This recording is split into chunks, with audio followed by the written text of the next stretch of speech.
all of you in this room. Welcome to today's ACCA Enrichment session for Future Strategic Business Leadership.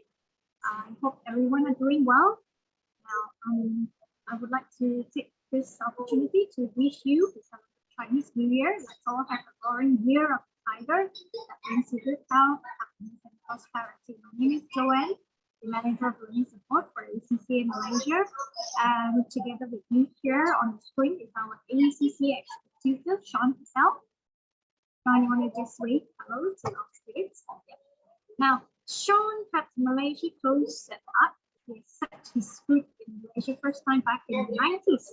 Now, for the rest of the story, I will let Sean tell you more later. Yep. Now, before I hand over the session to Sean, let me run through quickly with you on the housekeeping item. Now, we will be using the chat box to communicate with everyone. Now, just to make sure that you know where is the chat function box, can I ask you all to type hello, hi in the chat box for me? Very well, thank you so much.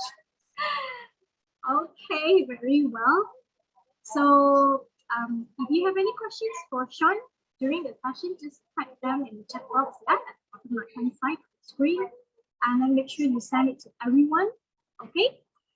And Sean will address the questions whenever possible. So that's all for me. I shall now hand over the floor to Sean. Thank you. Thank you, Joanne. Hello, everybody. I hope you're well. It's an early London morning here, quite cold. It's 6:30. I've been up since about 5:30, making sure all the technology works. I can see you in the chat box. The whole point of these sessions that Joanne has put on and her team have put on is to help you do as well as you can in your March SBL exam. Yep, and I'm here to help, but I'm only able to help if you let me know what you have problems with, and I will try to incorporate them into today's session. Just a couple of things I want to just make sure that you can see. I'm just going to share my screen, and I just want to make sure that you can see what I'm sharing.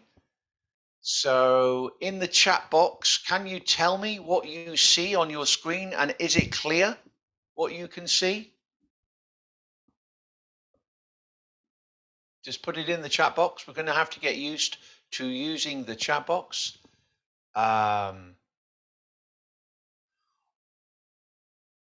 Okay, thank you.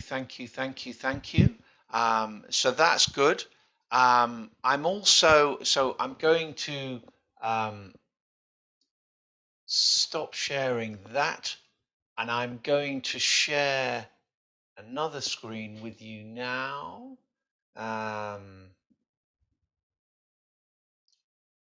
Now this screen has a QR code on it, and what I'd like you to do on this screen, can you just tell me that you can see this screen with a QR code on it? Okay, now I'm going to give you a moment. There's two ways which we can do this. This is just a way I'm going to do some polling with you. So if you have a smartphone, all you need to do is click on that QR code, and that should open a questionnaire panel up to you, which is called Mentimeter. If you don't have a smartphone handy, you can just maybe open another place on Internet Explorer or Safari or whatever you're doing, put menti.com in, and then put in that code. So if that works, would you mind just typing in the chat box done?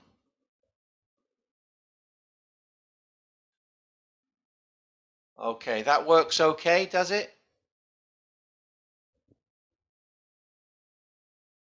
Great. Okay, so let's try then. I'll just give you another minute to see that that's working all right. And also, you're still seeing my face all right, I'm assuming. Maybe just type face.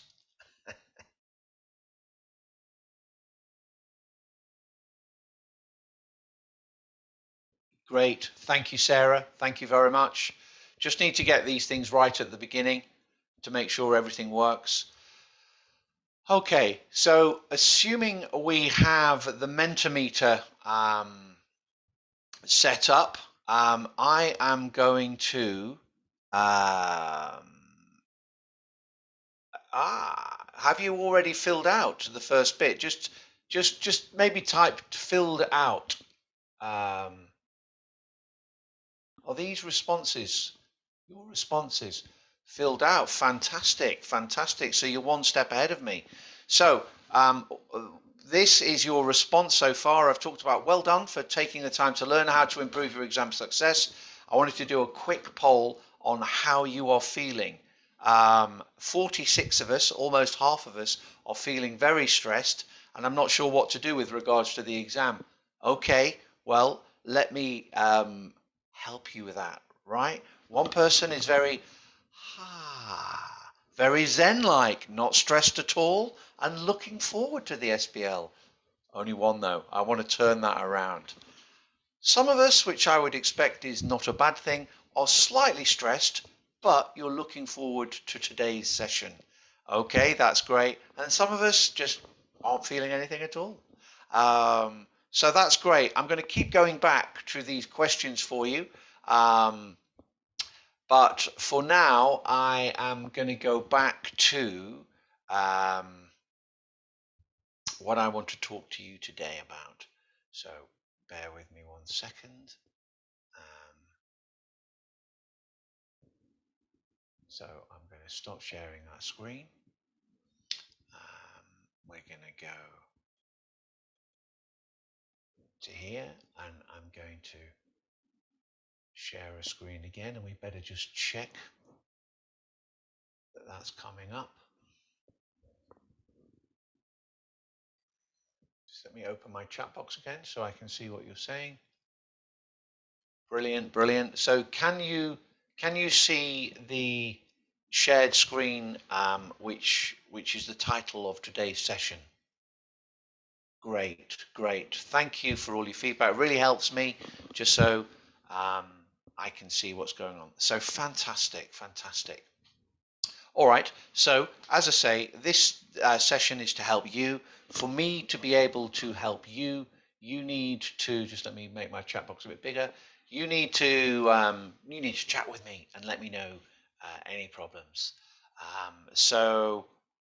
As Joanne said, welcome from me. And you know, my job is to help you pass the SBL exam.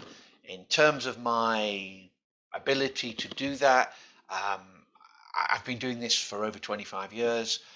More than 10,000 people have qualified in their strategic case study exam with the help of my input.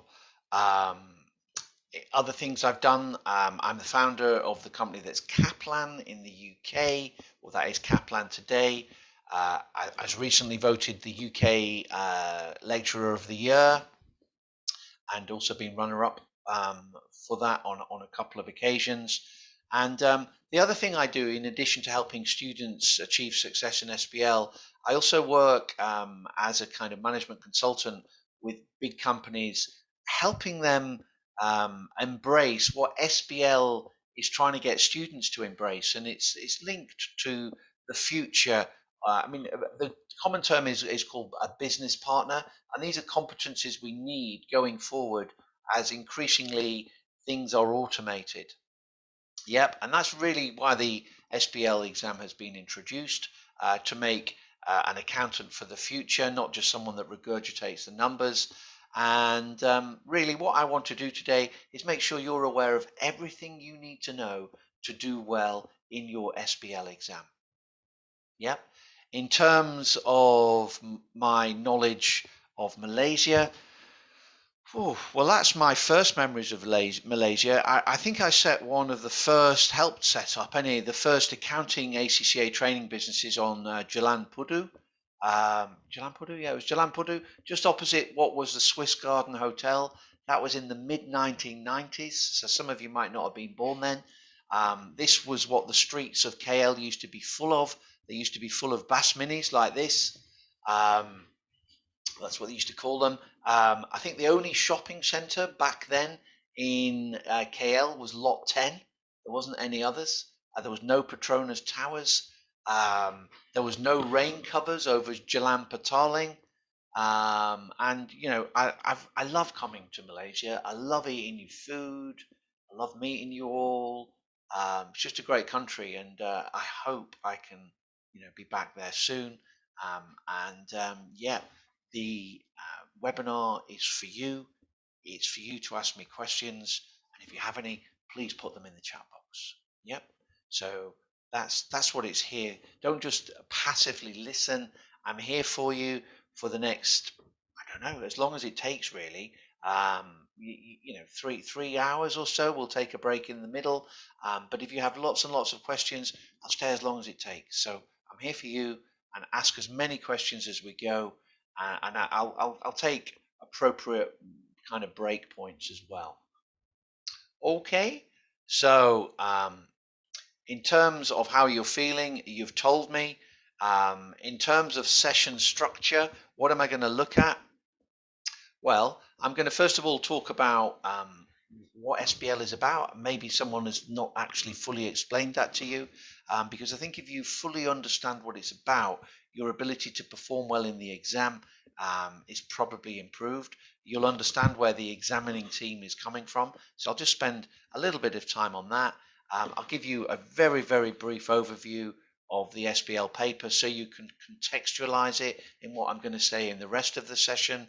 And yeah, just to drive home what is the key difference between SBL and other ACCA papers. It is very different. I'm then going to talk about the most recent examiner report and talk about what the examining team um, are not happy with ACCA SBL students. I know the examining team.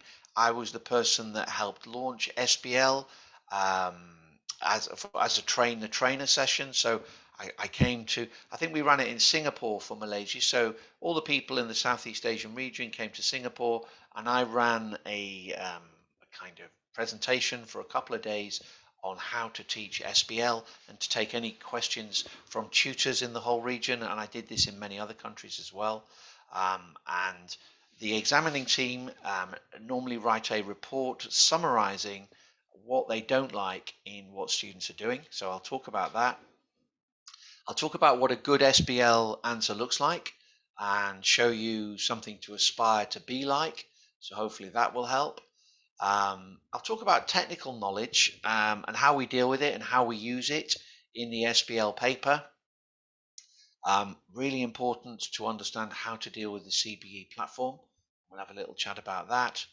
I'll talk about the importance of mock exams and see whether you agree with me. And then we'll finish off talking about a few motivational issues. Okay, so that's what we're going to talk about. Um, you know, as I say, I'm quite flexible on the time, but it's scheduled for 3 hours ish. If it takes a bit longer, that's fine. If you don't have any questions, that's fine. But I really would encourage you to ask questions, and I've made lots of time available for you. Okay? Does that seem okay, everyone? Just give me an okay that you're still there.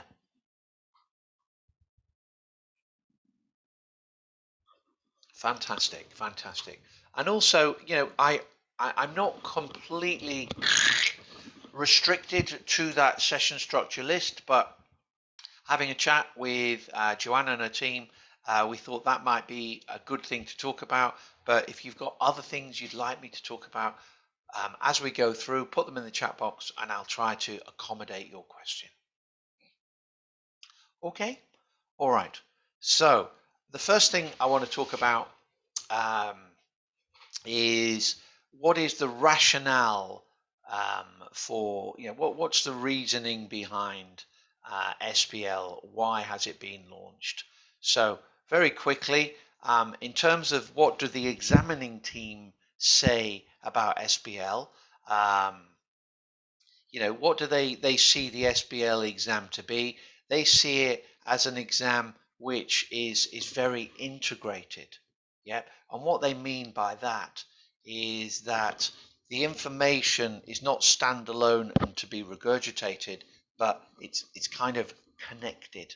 Yep. And you have to behave in the manner of a strategic leader. So rather than just kind of demonstrate knowledge of a subject, what SBL wants you to do is to blend that knowledge um, of a subject and, link it with commercial and practical outcomes that you'd find in the workplace. Yep. So you're going to have to do it as a strategic leader. Um, so you need to think about how a leader in a workplace would be behaving. It's not just regurgitation of theory. Yeah. So you might know something, say, you might know Pestel. Yep. But in an exam, at maybe earlier levels, you just regurgitate everything you know about Pestel, but that wouldn't be appropriate on SBL. And what you would be expected to do would be, obviously, you know all the components and everything that Pestel is, but don't regurgitate all of it. You'd be able, through your knowledge, through your knowledge, be able to identify what are the most relevant bits of Pestel to talk about in the context of the case. So there might not be anything political, there might just be a bit of economic, there might be a bit of social, and you're able to talk about that and talk about the impact of those things. Yep. You'll also, have to use judgment and sometimes common sense. Yeah, how to use these technical tools. So it's not just like you understand, you work it out in your head, and then you say, yes, this is the point. Yeah. So you might also not just use Pestel, you might use other models that will help you, and that's absolutely fine. Yep.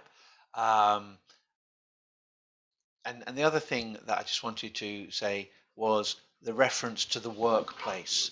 Yep. So if you're stuck in SBL and think, oh my goodness, what chapter is that? Is it chapter 10, chapter 12? It's not about which chapter. It's just like, forget about all chapters sometimes. How would I do this in the workplace? How would I do this in the workplace? Yeah. So this exam is not meant to be harder than any other strategic professional exam, but it is different. It's very different to other exams you'll have done before. And yeah, it's much more practical. It's much more workplace related. And it's so that you can demonstrate your employability skills. These are skills that the accountant of the future is going to need. You're certainly not going to need to learn all the tax or all of the AFM or all of the SBR, to be honest, because press a button and a bot does it all for you. Yep, but you are going to be able to or you're going to be expected to be able to give strategic insights into what the information says. And that means connecting that information and drawing conclusions from it. And that is the essence of SBL. It's about, drawing conclusions from what's being said. Yep. And, as a leader of the future, this exam is going to be very, very useful. So in summary, it's a practical exam. Yep. It involves you role playing in the context of a case scenario, and you need to show how you would behave in the workplace. So don't forget about that. Is what I'd say. It's really important that you remember that. Does that seem okay? Does anyone have any questions on what the examining team are saying about SBL?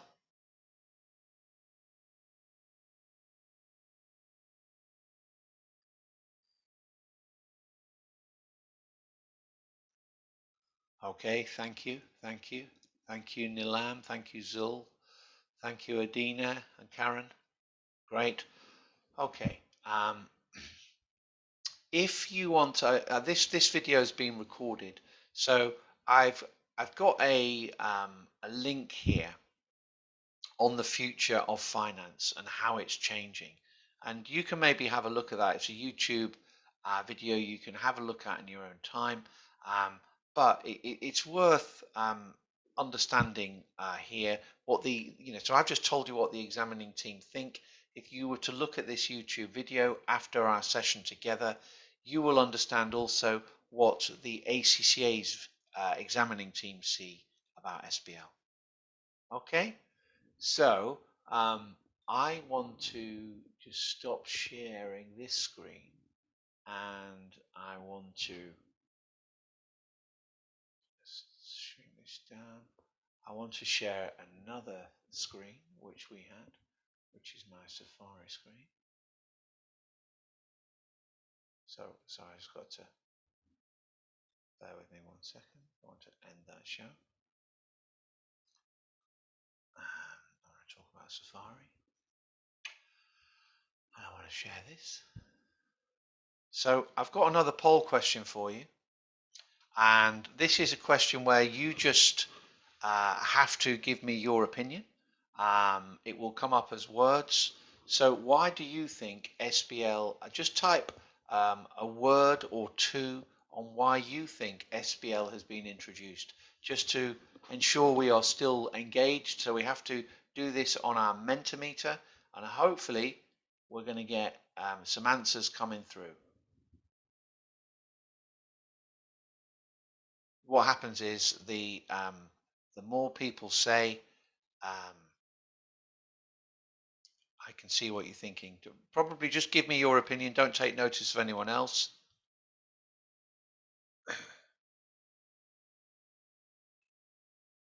This is great.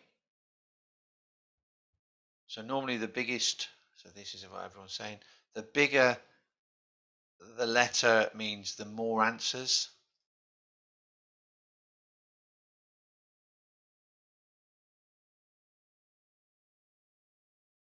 So you should see that moving before you.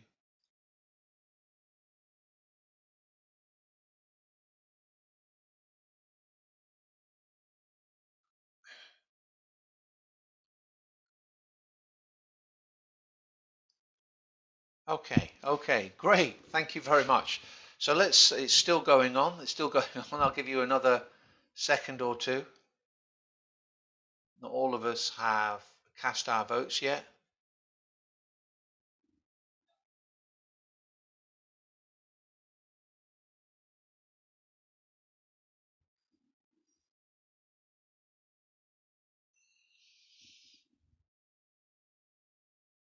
I'll give you a 10-second countdown. Try and all engage with this if you can, so I understand where you're coming from.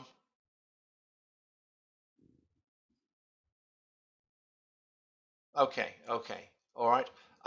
So why has I mean it's really important, and not all of us are engaging. That's entirely your choice. But if you do engage, you're much more likely to kind of understand what I'm saying, and I'm more able to help you pass the exam. So try not to be passive. The biggest thing that's coming out here is the word practical, which practical leadership and commercial acumen seems so. The bigger the word, the more responses have been made using those particular words. Yes, you are preparing to be a strategic leader. To be a strategic leader, there is nothing in terms of your numeracy. Well, basic numeracy is required, but you don't need to be a brilliant understander of tax, because someone does that for you. Going forward, a computer will do that for you. You don't need to know complicated financial management stuff, because a computer, I mean, even in the exam, a computer does it for you, and you have to draw insights. What else do we have there? We need to be more professional. Yep, we could talk about professional. What else are we saying? There's lots and lots of things there. Out of box thinking, I suppose, yes. Strategic decision making, lots of things talking about strategic in different ways. So unless it's exactly the same, it won't make. But you want to understand skepticism, lots of business analytical, business analysis, think strategically, be a good leader, make better decisions. Yeah. So that's basically why it's been introduced is the ACCA obviously want to make their qualification the most relevant accounting qualification. And to ensure that that's the case, the ACCA will regularly talk to industry about what they think of the finance qualified accountants that the ACCA are putting into the workplace. Do they think they're any good? And I think the feedback they've had is yes, they are excellent at being able to calculate things, but they're not so great at being able to give insights. So, um, in the same way in your SBL exam, if you did lots and lots of calculations, but didn't actually explain the relevance and the consequence of those calculations, you would get 0 marks in an SBL exam. There wouldn't be any marks for just doing the calculations. Well, that's the same in the workplace. If you do loads of calculations but don't actually connect them or explain them, well, you're not really much use to the business because those calculations can be done by computers and algorithms. So that's why SBL has been introduced to prepare for the future world of finance, where an accountant will be one which will give much more insights as opposed to just factual calculations. So that's good. That's good. That's great. I'm going to go back to where we were. Bear with me a second. Um,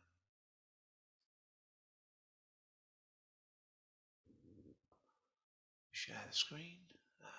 We were sharing this one, I think. Share. Okay.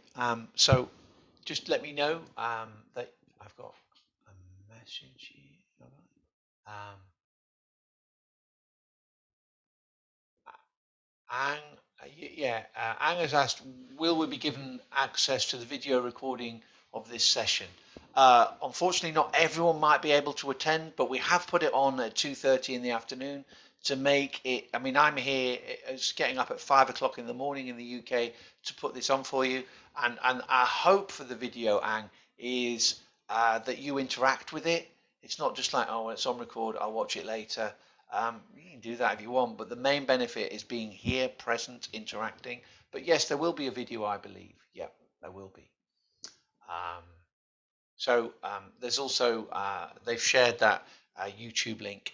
So just in case there's any problem, you can see my screen. I'm believing. Yes, just someone give me a yes.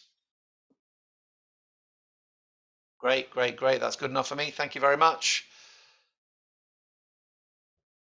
So in terms of why it's been introduced, you understand. I think I've explained it. The world is changing quite rapidly. So lots of changes in technology, lots of changes in consumer expectations. To do that, we need different capabilities. Yeah, we need different competencies. Yep. And if the ACCA qualification is going to remain relevant and you're going to get well paid as a qualified accountant, these competencies need to be developed. And that's why SBL was introduced. Yep.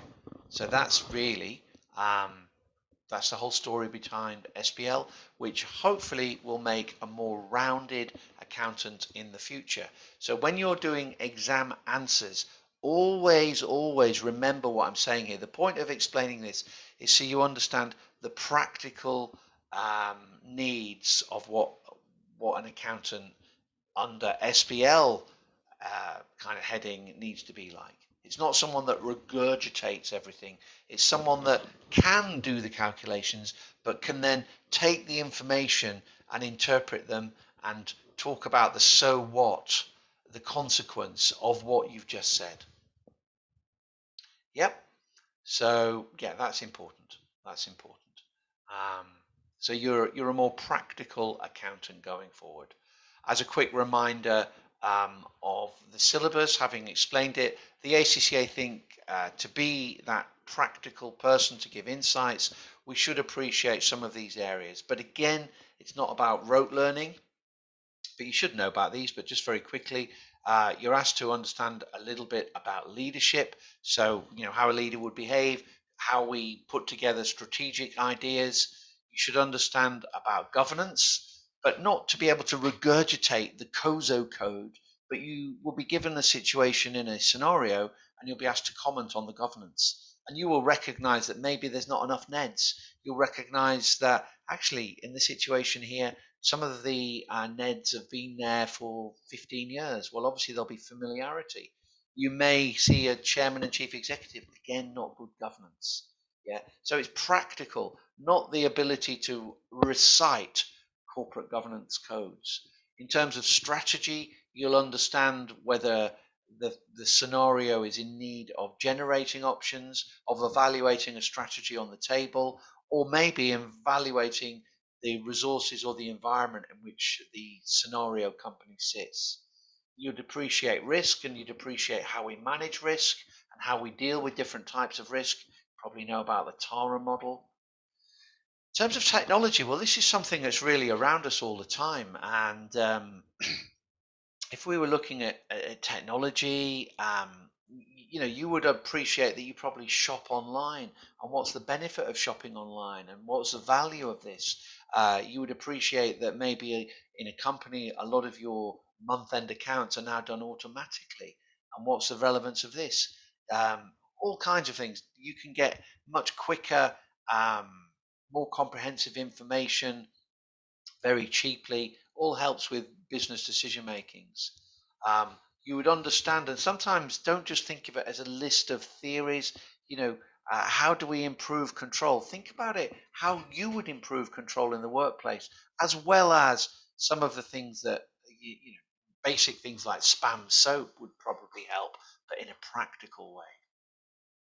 And then with regards to finance, well, this is where people often get it quite wrong on SBL, and they're able to do thousands of ratios, return on capital employed, days, and give me all these ratios, but not explain any of them. And as a strategic business leader, you are there to help business understand what's going on. And if you just regurgitate loads of figures, and you don't explain the consequence or the relevance of those figures, 0 marks. Okay, so really important to stress that. Sorry, I just pulled my microphone there. Hopefully you're still hearing me. Um, and then, the final one would be, I mean, some people get, the performance excellence model, I'm really worried about it. Whenever it's been examined, they've given you all the facts, and they've just asked you to assess, is it a good way of measuring what's going on? Yep. The other thing that we are hopefully aware of is the professional skills marks. And the way to see the professional skills marks is to see them as a kind of lens through which you interpret the questions. So, are you required to use, are you required to use communication skills? Well, yeah, what this is about is, one of the biggest courses around the world is finance for non-financial managers. And the reason that course exists is most finance people have rubbish communication skills. They talk in the language of finance to people who don't understand that language. So if I gave this webinar in French to you, it would be no good.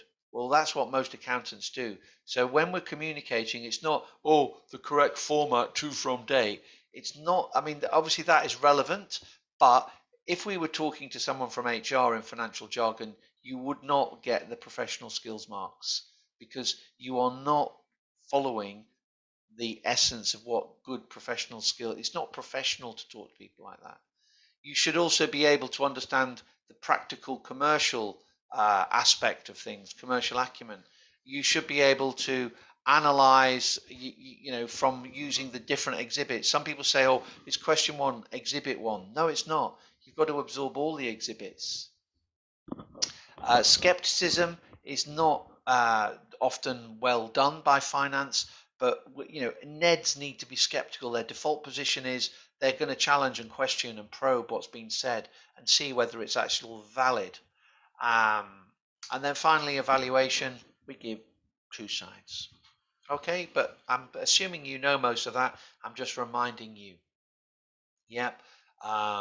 So you will have maybe absorbed the theory, but then you will take that theory And the word the ACCA like to use is synthesize or blend it with the information in the case study. Yeah, so that then you can deal with the practical requirements asked in the task. Yep, yep. You may need to bring some skills from earlier exams, but you've proven that you can do the calculations. You've passed those exams. So just to be absolutely clear, it's not a technical exam, okay? The technical frameworks that you may have learned will be certainly useful to help catalyze ideas, but they're not going to get many marks if you just regurgitate stuff in the exam. Okay, just check my chat box. I'm just going to bring that down a little bit. So, okay, I'm going to shrink it a little bit. I can see it. Okay. As I say, any questions, please ask. So, really important to understand it's not a technical regurgitative exam. Applied skills papers, you just learn stuff, you prove your knowledge of them. It's not about proving knowledge on SBL. It's about practically connecting that knowledge in the context of a scenario to give kind of workplace practical solutions. Okay, very, very quickly talk about the exam. You should know that, but maybe you've got some questions. It's a 4-hour exam. Some people say it's a 3-hour exam, which you've got 4 hours to do. There's 100 marks that you have, but there's only 80 technical marks. Professional marks take no time to get. What else can I say? You only need 50 to pass. I've got a student at the moment on one of my online courses and wants to get over 90. And I kind of, yeah, I'm helping her get over 90 and she will get over 90. But you know what? You only need 50. You're not going to get any extra bonus for getting over 90. Try to get 50 or more. That's all you need. Yep. And to get 50 or more, you need to manage your time and you need to get a little bit over half marks on all of the tasks and you'll pass the exam. That's the best strategy to pass the exam. Yep. There are, well, sometimes 16 pages of case study information. It's all based on the same scenario. So that should be fine. And your job is to demonstrate that you have technical skills, but you can apply them in the context of the scenario. Okay? So, yeah, that's kind of what you need to do. So that kind of completes the first bit I just wanted to get clear with you, and that was, what is the rationale behind the SBL exam? Yep. What is it about? And if you understand what it's about and what it's trying to achieve, that will hopefully help you write a better answer in your SBL examination. Yeah? Any questions on the rationale behind the SBL exam before I move on to the next section?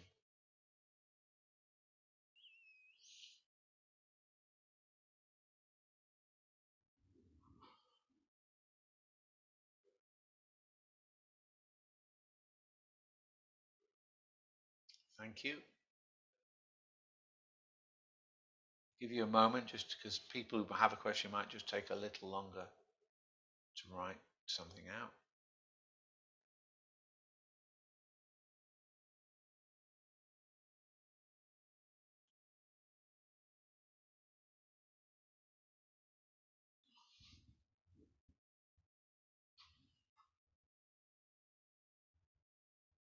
Okay, okay. Alrighty. What I'm going to do, sorry, just the next section, we're going to talk about weaknesses identified by the examiner. And in terms of what I'm going to do here is mainly not, I obviously have contact and know the team and set on meetings and all the rest of it, but I want to tell you what they have published and what the examining team think of student performance. And I'm going to look at the most recent examiner's report. Yeah, and yeah, I'd really encourage you to go through this in detail. I'm going to go through the comments that the examiners made, and then I'm going to give you some suggestions how to avoid these. Okay, so I'm just going to just stop sharing that screen, and I'm just going to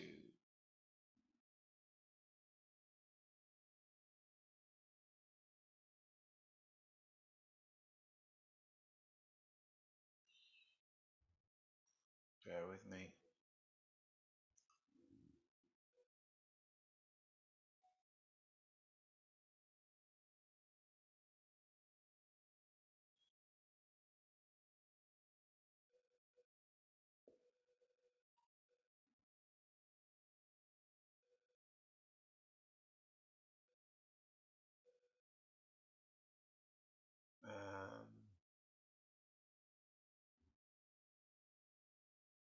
If I share,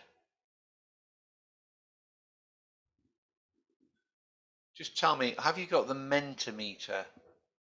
I'm going to put the next one. What do you think are the main reasons students do not pass SBL? Do you have that coming up on the screen? Great.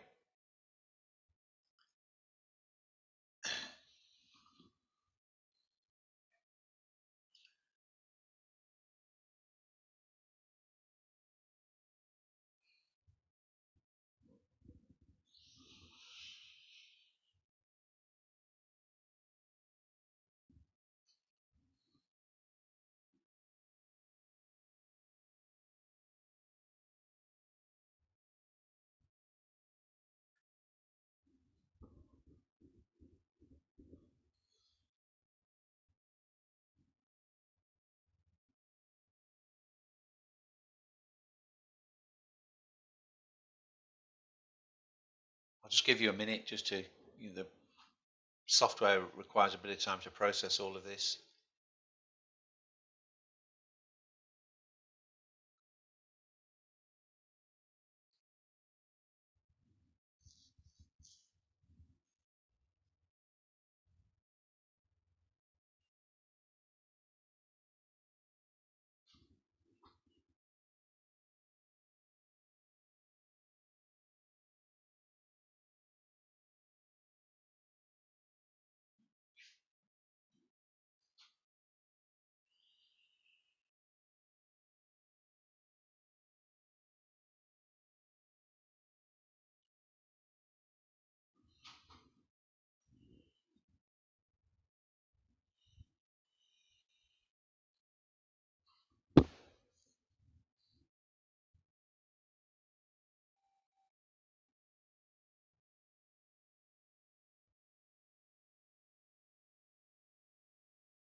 Ten seconds.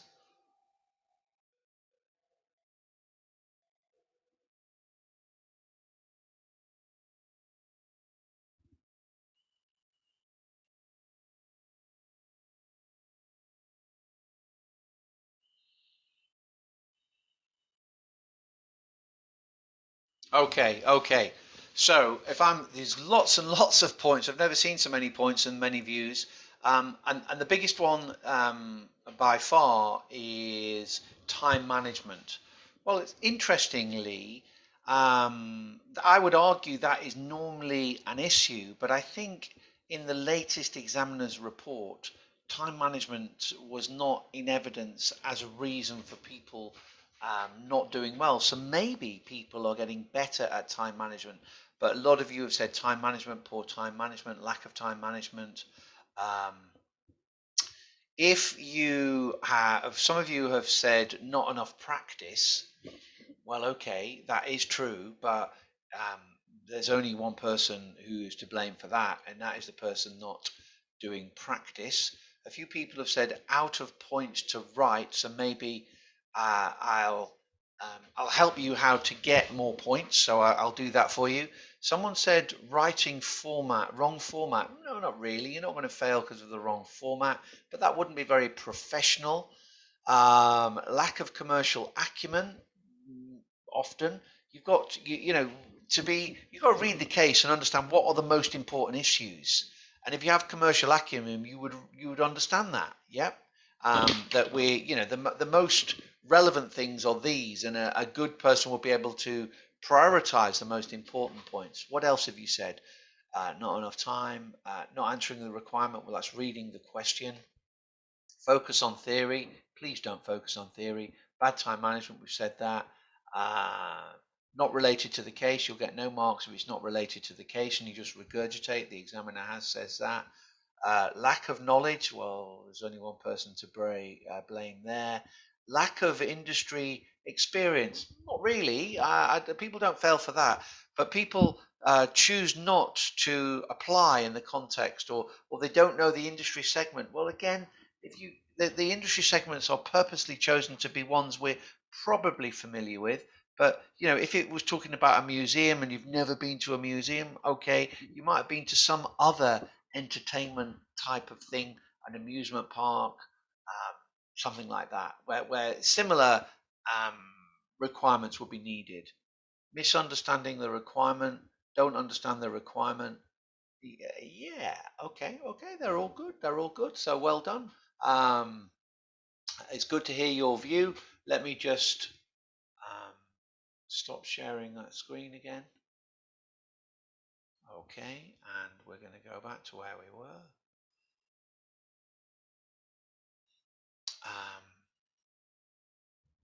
So I'm just going to share that screen back.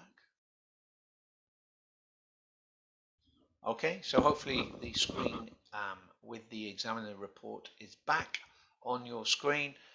So let's have a look at what the examiner said, and then let's talk about how we can maybe not behave like many students behaved in the most recent exams. So, what were the key reasons for failure? Yep. Well, key reasons for failure was a poor level of technical knowledge.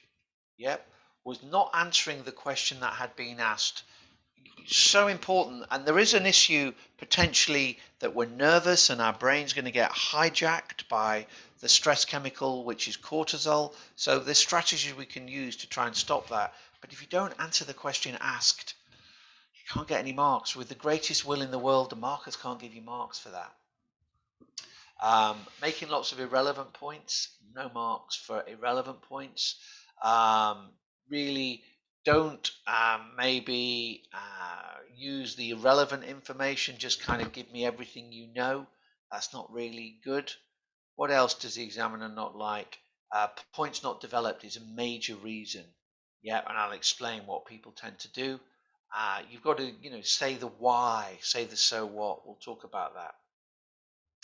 Really not using common sense about what are the main issues that are going to affect the survival of the business, and talk about lots of small. It's the big issues. Failure to respond in a professional, commercially sound manner. Okay, so again, it's a little bit linked to commercial acumen, but who are you talking to? Professional skills will help you there. You only answer the first part of the question, and there's two other points that you seem to miss. I'll talk about the rule of and in a moment. So let's deal with each of those. So the first thing that the examiner said was that there's a poor level of technical knowledge. Okay, first thing I want to stress to you, it's not a technical exam, as I said already. And also I want to stress to you, if you talk about 5 forces in your answer, would you talk about that in the workplace? Yeah? Would you talk about Mendelow's stakeholder mapping matrix in the workplace? Of course you wouldn't. Yep. So the way in which we use the technical knowledge is we use it to catalyze our answers. Yep. So what I mean by that is, what area is this task in? It's in the area of stakeholder mapping. Who are the stakeholders? How do we deal with stakeholders? Yep. Use it in your plan. Yep. So that's how we use technical knowledge. I'll talk about how we practically do a plan in the exam in a moment. But the technical knowledge is there is to help you come up with some kind of technical frameworks within which you can slot your answer to the exam. Okay, is that all right? Do you have any questions on that?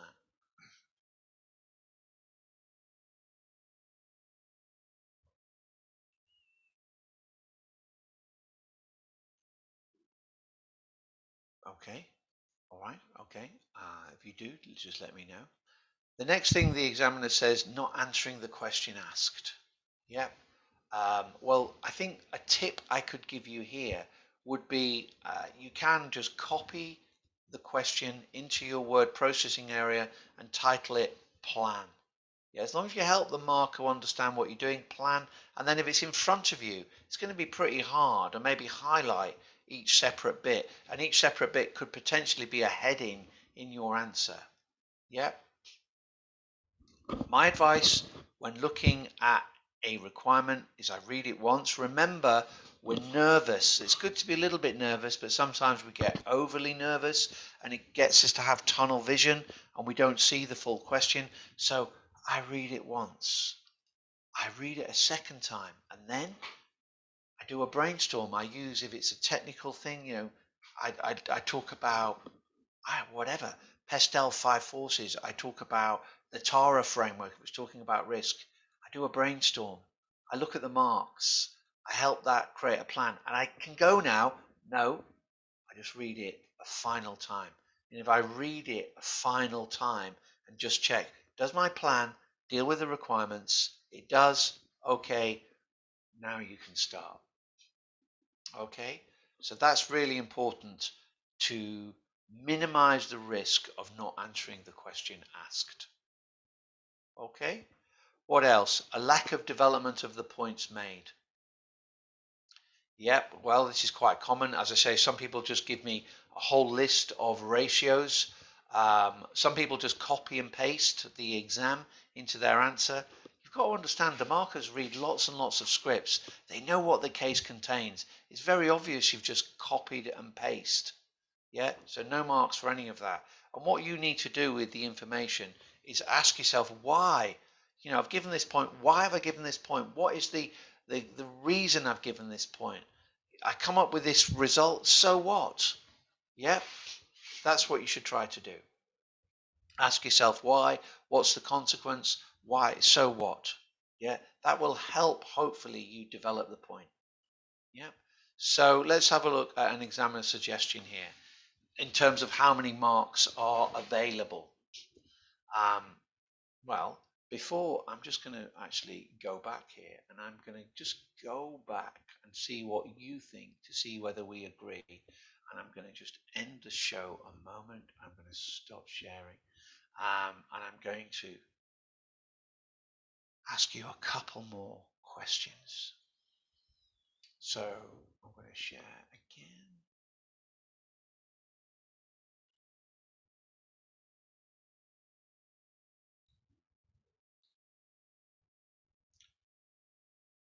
So a couple of questions I have for you before we move on. Who has read let's see.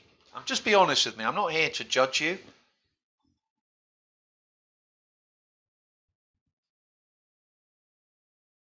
Quick yes or no. Should be very quick, this one.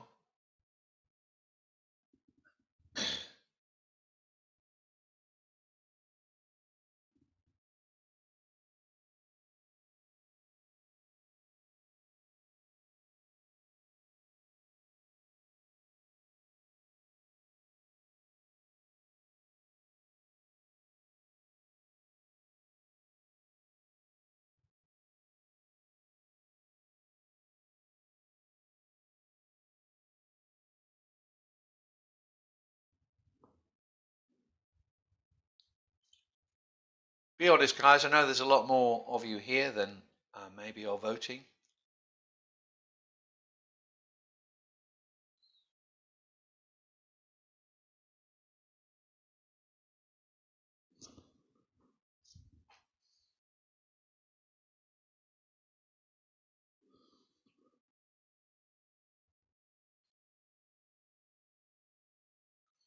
Okay. Interesting. Interesting. I'll maybe come back to that. And I just wanted to ask you this question. How many marks per point do you get on the ACCA SBL exam?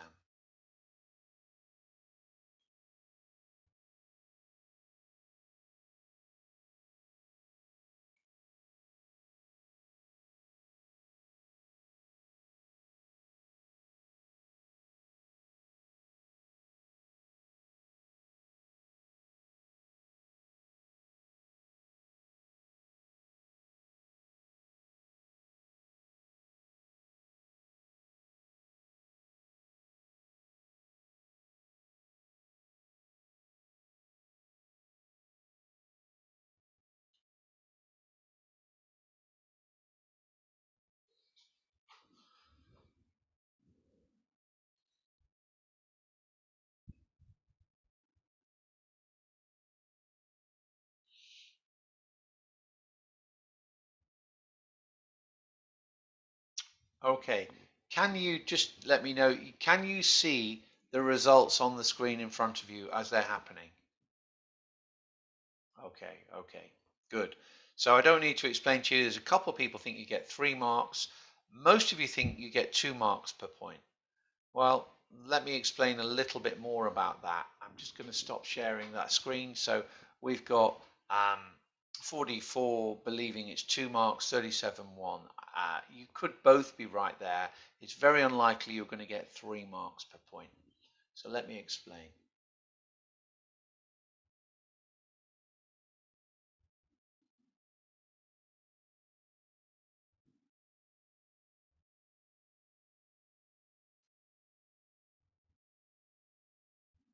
Okay. So this is what the examiner says. Up to 2 marks per point were available for a well-developed point. However, this is only going to occur when not only is a candidate successfully identified and explained a point, 1 mark, and then correctly developed that point. What do we need to do to develop that point? Evaluate the consequence, how significant it is. Then you'll get a 1 plus 1. Maybe you've talked about information that relates to the point in the case. Maybe you've explained the consequence in the context of the case. Maybe you've supported it with examples. But only if you've done that will your mark go from 1 to 2. So I see students who give me scripts to mark, and they do 4 points, and I say, how much do you think you get? He says, oh, 8 marks. I says, oh, really? Where are you going to get 8 marks from? Your points are okay. You have given me a relevant point, but you haven't developed it. So you're only going to get a maximum of 4.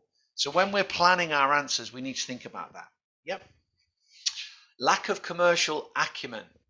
Just on the point, so I'm just before I leave and go into commercial acumen, does anyone have any questions with regards to, because most of us thought we got 2, some even thought we got 3. Do you understand what I'm saying there with regards to how many marks are available?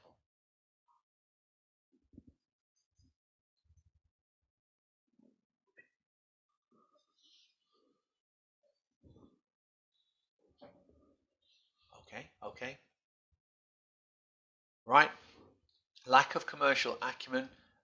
Well, here, I see.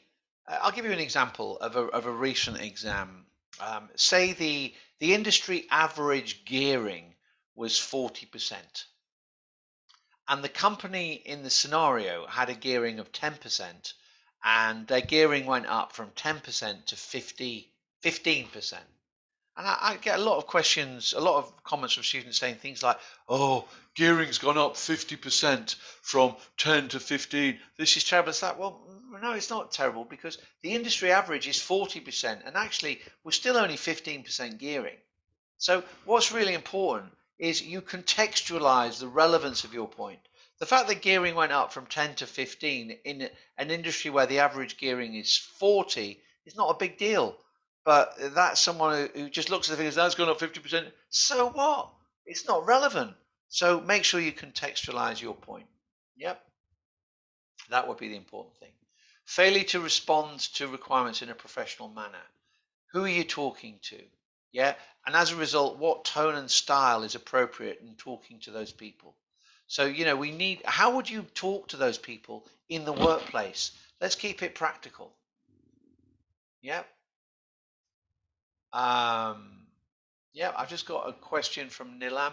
For questions that require recommendation, how many marks are given? It's a bit difficult to answer that exactly, Nilam.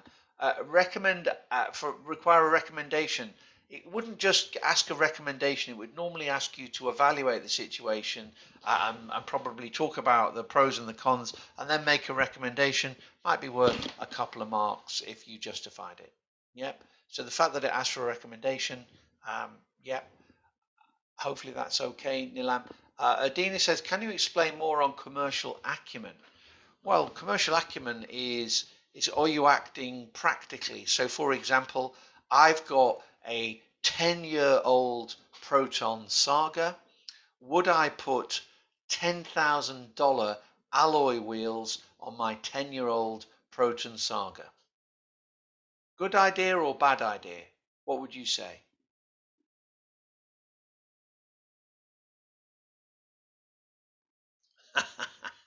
Of course, it's a bad idea because the car's not worth much. But if I had a Bentley, which might be hundreds of thousands of dollars, if I didn't put good wheels on it, I probably wouldn't be able to resell it very well.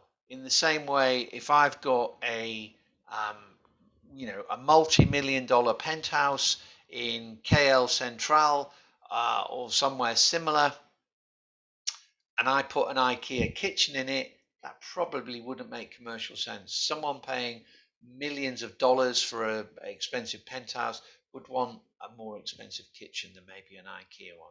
So that's what commercial acumen's about. Is it a good idea to put $10,000 wheels on a Proton Saga? If you can answer that, you've got commercial acumen. Does that help, Dina?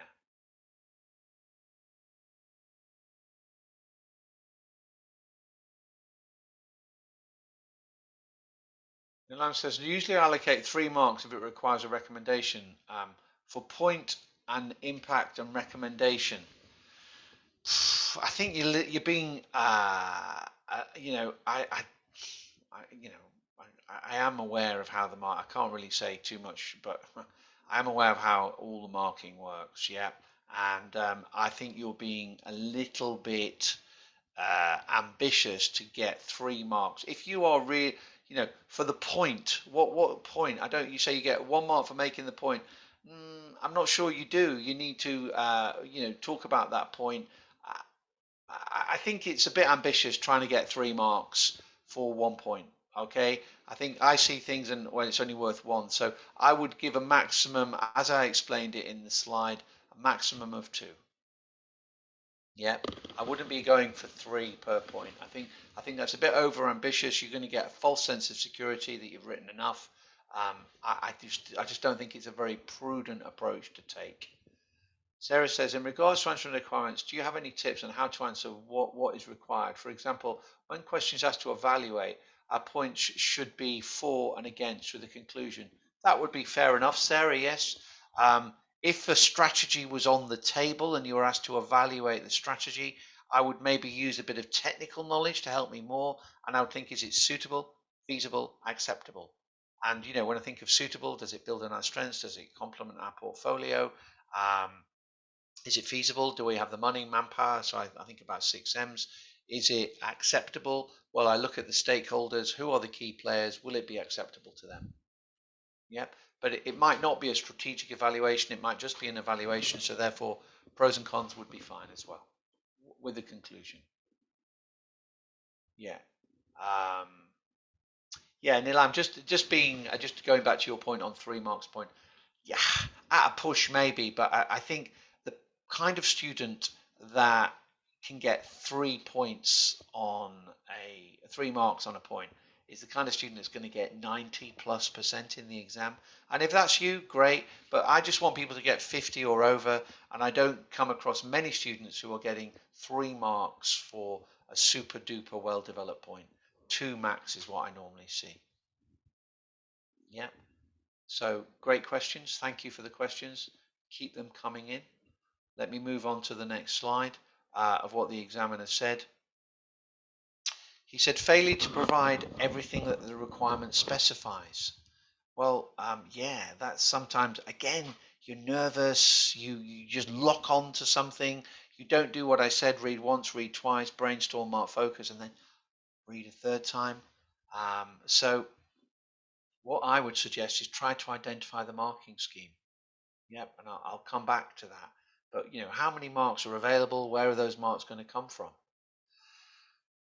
Other examiner comments were that students just copied vast amounts of the scenario into their answer, is what the examining or the markers think of that. Yep, so please don't do that.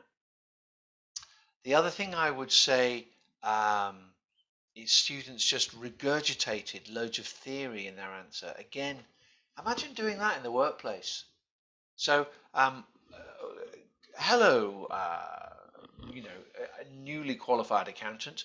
I just would like you to give me an assessment of the competitive dynamics. So I'm working in Petronas, and someone asked me about the competitive dynamics affecting Petronas at the moment. When looking at competition, boss, I would look at Porter's five forces. Michael Porter is a professor at Harvard University. He came up with a theory which is called Porter's five forces. Porter's five forces looks at the competitive dynamics. The first force is there a threat of new entrants? To determine a threat of new entrants, we would then look at if there are barriers to entry. Barriers to entry would be, was that how you would talk in the workplace? I don't think so, but that is how some students talk in the exam, and they get a big fat 0. Yep. Pre-learned knowledge, regurgitated, no marks. Please, please, please don't do that. I just wanted to, so I've talked about the 2021 examiner report, and I just want to show you that if we looked at the one linked to 2020, what were the problems students had? Poor analysis, not addressing the requirement, not developing their points, not explaining their calculations, poor time management, and not using professional skills. Yep. So really, those things have not changed year on year. And it was interesting to see your responses that you had not read the examiner's report. Yeah, I'm sure if I asked you a question, have you read a load of free YouTube videos on SBL? Well, you're doing the wrong thing. If you've looked at a load of free YouTube videos, unless they're ACCA videos, I wouldn't look at them. There's so much rubbish on the internet. I mean, I read on the internet that the moon is made of cheese. And I'm a little bit worried about Elon Musk going there because when he lands, he might sink into it. Do you think Elon Musk thinks the moon is made of cheese? Because I did read it on the internet. Come on, look at the ACCA website, look at on their examiner report. This is the examiner saying to you, listen, this is what I don't like in what students are doing in the exam. And yet 80% of you did not read the examiner's report, which is there for you for free. Yet you'll happily look at other rubbish on YouTube. So be careful, be careful. Okay, so that is the weaknesses identified by the examiner. What I would like to maybe talk to you next is, well, what does a good answer look like? Yeah. So let's have a look at what a good answer looks like. If I was to summarize what a good answer looks like, first of all, it's well presented. Yep. Normally it's well presented because you've done a plan. You've thought about what you're going to say. Yeah. You need to ensure that the marker's job is an easy one. Yep.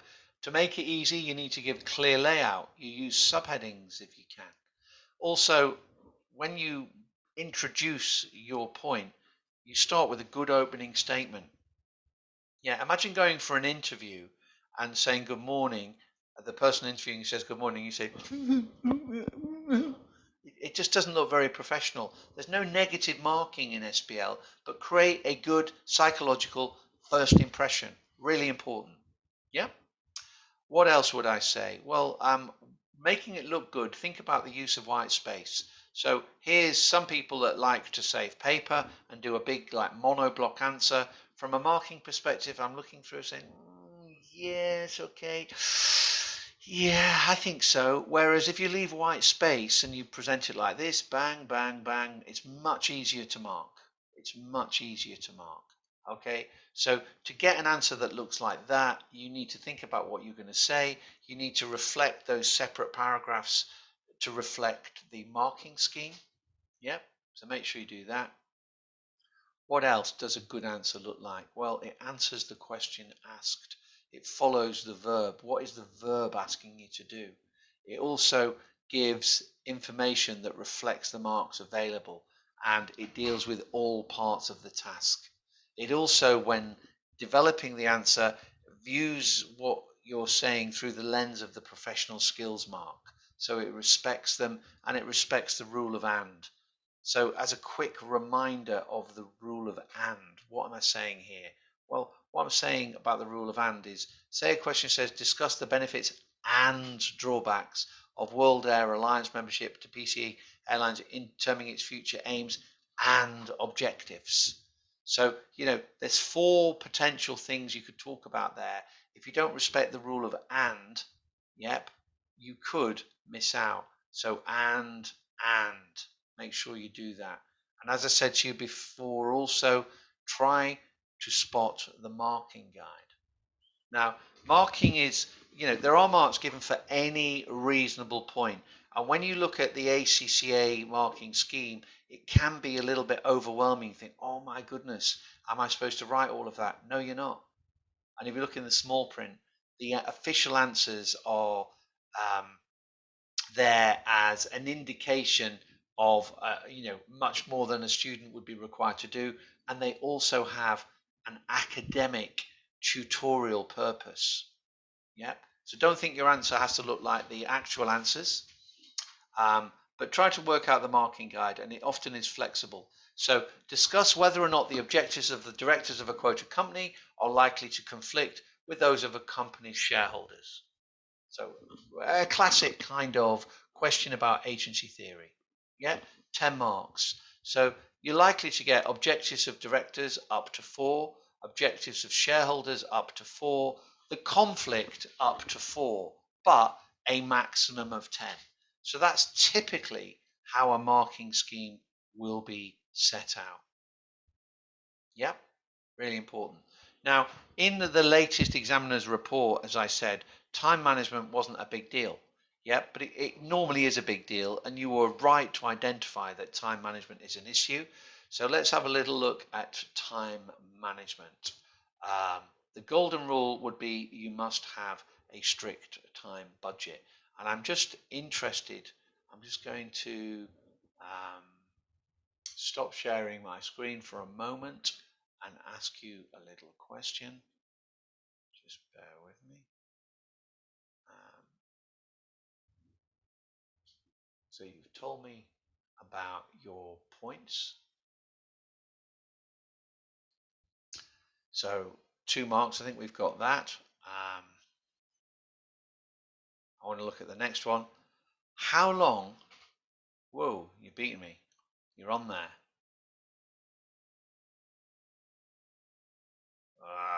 I think, unless everyone's woken up. Okay.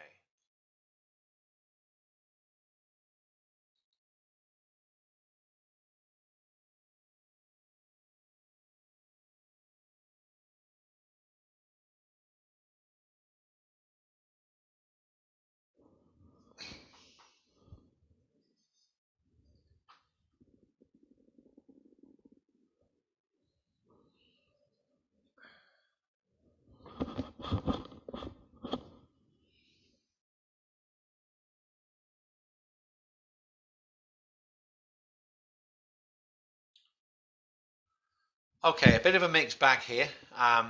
40 minutes seems to be the big one. 60 minutes, some people say as long as it takes, and some people say 30 minutes.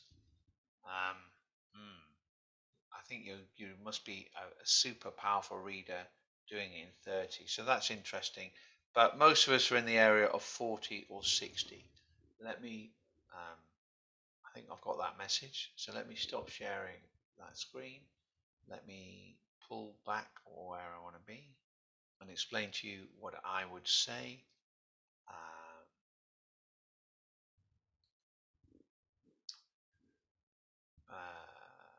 So just let me make sure I'm sharing.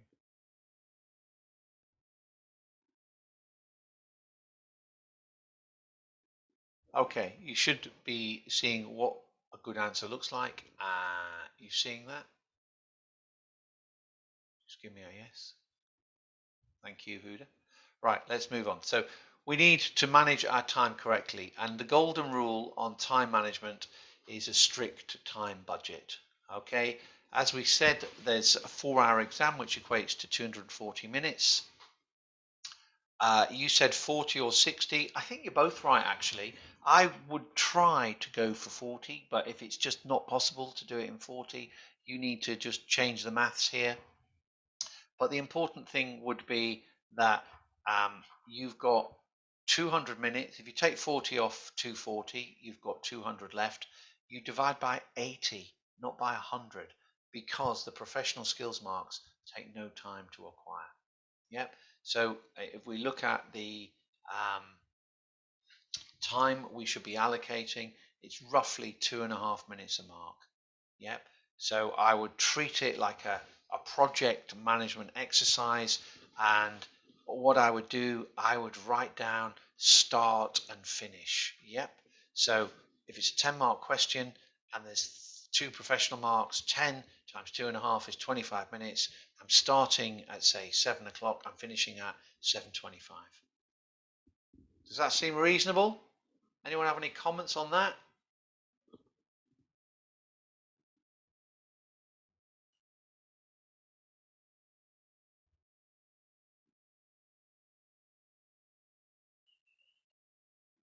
Okay, okay, okay, okay, okay.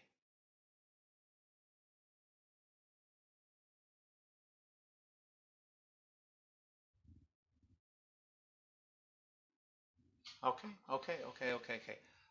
Let me know, how are we feeling? How are we feeling? Are we still engaged? Do we need a break? Um, Maybe we talk about, I'm going to talk one more thing and then we'll have a break. So in terms of what we were wanting to look at, we were talking about how do we deal with technical knowledge? Yep. So how do I deal with technical knowledge? Well, let's have a chat. The way in which I would use technical knowledge, as I said before, I'm going to use it in my plan. Yep. So in the exam, I wouldn't do my plan on a scratch pad, because a scratch pad does not get handed in. Okay. What gets handed in is your word processing, your spreadsheet, and your slide area. So just simply title it up plan, and that will be fine.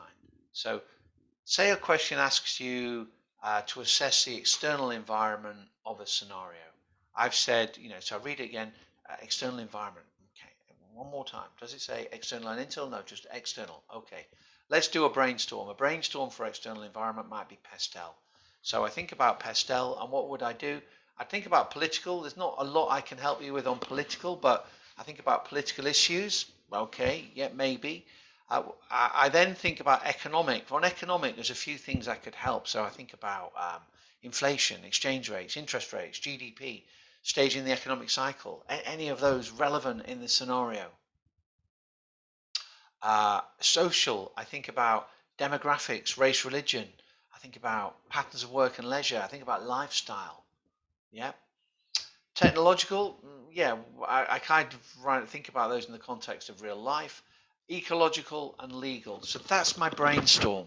That's what I'd use. I've just got a question. How to make sure we not missed out important point on the case study with 40 minutes time. I'm not sure what you mean by that, Zol. Are you saying that 40 minutes isn't long enough for you? I mean, with my students, I will give them lots of mock exams that I make them do to time, and I then get them marked by ACCA SBL markers, and they become fit at reading, should we say. So your job would be to, if you're saying 40 minutes isn't long enough, would be to practice Just like, I'm a really slow runner. Okay, well, I train and I become a faster runner.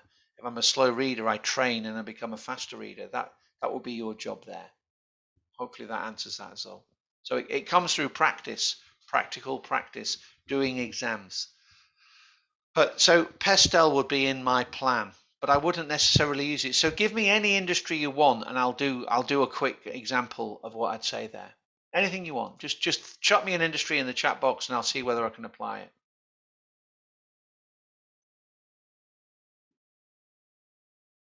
Don't think too hard. A charity. Um, okay. Well, I think Sayarifa was in first. I think a charity is quite a hard one, so maybe I'll do that. Um, Grace, I'll do healthcare. Okay, good.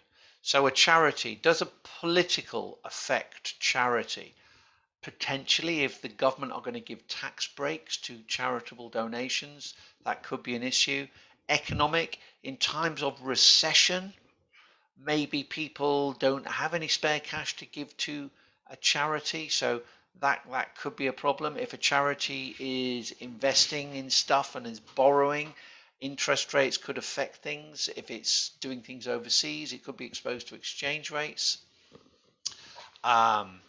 Could social features, well, maybe how we gain charitable donations, what do people like doing, what are they interested in? In the UK, people are very concerned about animals and stuff. And therefore, if you play on their heartstrings about animals, with a nice video, or, you get a teddy bear representing the panda you're saving or something. Technological, maybe using donations on your phone and stuff like that. Now, it might not say this in the case, but from your life experience that you may have donated to some kind of telethon on your phone. You've texted. Yeah. That would be okay to talk about in the exam. Remember, the exam is not a comprehension. Ecological stuff, well, of a charity, I mean, maybe it's carbon footprint. Some people would be concerned that a charity is observing those things. And legal, well, it obviously has to behave itself so it doesn't waste money on fines and stuff. What was the other one someone said? Healthcare. Well, in the UK, we have a state-run healthcare that's very much determined by political decisions. So what are the government prepared to fund and what are they not prepared to fund? Economic, probably in more deprived areas, healthcare is going to be worse. In more affluent areas, people might actually supplement their state healthcare with private healthcare. Maybe if we're buying specialist machines or drugs from overseas, that might be impacted by exchange rates. If we're investing in developing new hospitals, we'd have to look at the cost of capital. Um, in terms of social, areas with high old people might have higher incidences of deaths and illness. Could race, religion affect it? I'm not sure. I'm not sure it would. I'd need more information. Lifestyle, are people fit, healthy, good diet, or people couch potatoes with a bad diet? Again, hospitals in areas of fit, healthy people are probably going to have less demand than in areas where people don't take care of themselves. Technology, well, are we, using, rather than using things like keyhole surgery would be a good one in healthcare, where you just use a little camera up an artery, do this surgery rather than opening someone up, and recovery times are longer. Ecological, even then, the footprint of the hospital. Legal, um, all kinds of things on legal, the patient healthcare relationship. Yeah, what you, the right to treatment and all of that. So what I'm saying is I'm thinking, I'm visualizing, I'm picturing healthcare, I'm picturing a charity. I'm not reading every line and every that is, you do have to do that, but you are given permission to think outside by visualizing the context of the scenario. Okay, So I could have chosen, I thought charity was quite a hard one, but thank you, Grace, Juan, Eric, Zul, Sarah, and Erdina for your suggestions. So thank you very much. So that's how I deal with technical knowledge. I don't regurgitate it. I use it as a framework to help me structure an answer. Okay. What you need to remember is that SBL is very different. And as I explained, the rationale, it's about applying it in a leadership context, in the context of the workplace, in the context of being professional. Okay, that's what it's about. Now, I think we're almost, an hour and a half in. I think it's probably, should we have a 10-minute cup of tea or whatever you want? So, should I see you back here? Or let's say it's 7:56 in the UK. I think it's a little bit. It's nearly 4 o'clock in Malaysia. Should we say, is it 10 past 4 Malaysian time? We come back and I will start again at 10 past 4. Have I got the time right? It's only it's 4 minutes to 8. So let's see you in 14 minutes time. Give you time for a cup of tea, but please, I'm going to start bang on time at 16:10 your local time. Okay. Okay, everyone, it is 8 in the UK. It is 4 in the afternoon in KL. Welcome back. Hopefully we're lively. Can you see my screen? You can just see my face and you can hear me. Can you see and hear? Just put see and hear. Fastest finger wins. Noor is the fastest finger. Well done, well done, well done. I'm going to ask you a little question. And that little question would be, we've had this one. A quick starter. It's up there. What time should you spend on mark allocation? 0, 1, 2 minutes, 1.5 minutes, 2.5 minutes, or 1.25 minutes? Come on, let's get this one going. Boom, boom, boom, boom, boom, boom, boom.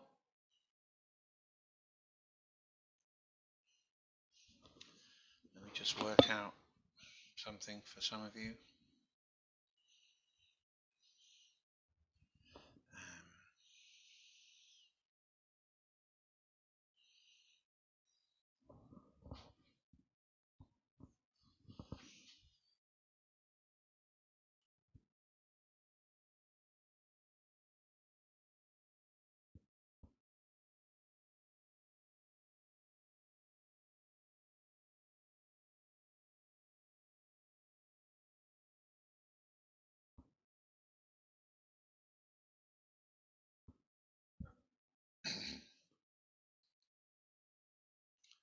Okay. I am going to stop you there.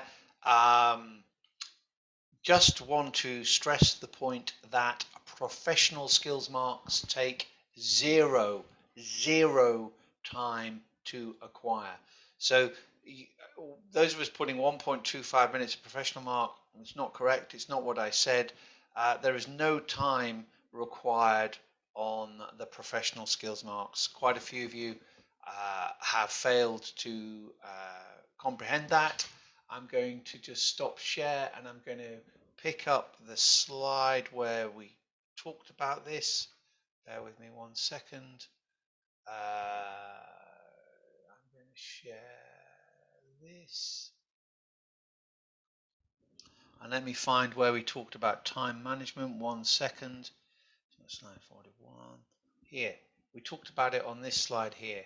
We said 240 minutes in the exam, 40 minutes reading and planning, leaves us with 200, and we divide that by 80. We don't divide it by 100, we divide it by 80 because we said professional skills marks require no time at all.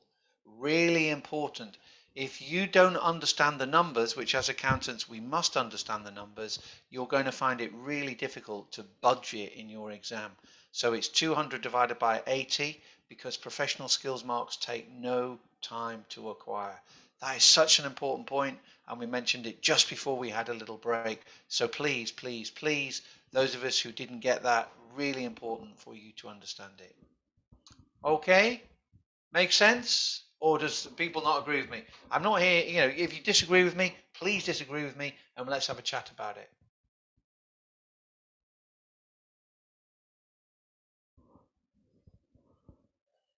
Agree or disagree?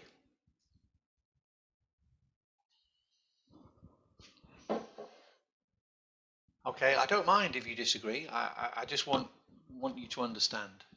Okay, I think people agree. I think people agree. Okay, okay. So we were talking, we finished with the point that it's very, very different, SBL.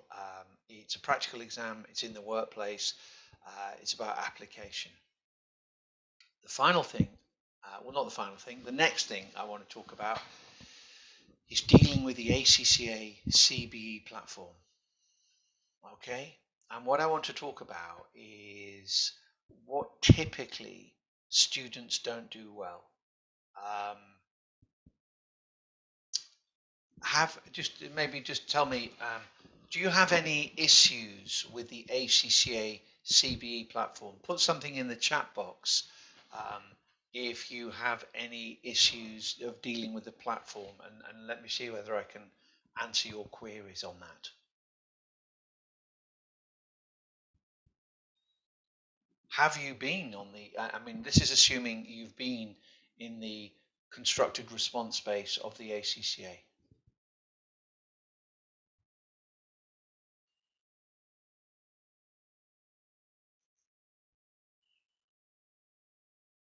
No issues? Is that because you've not been on?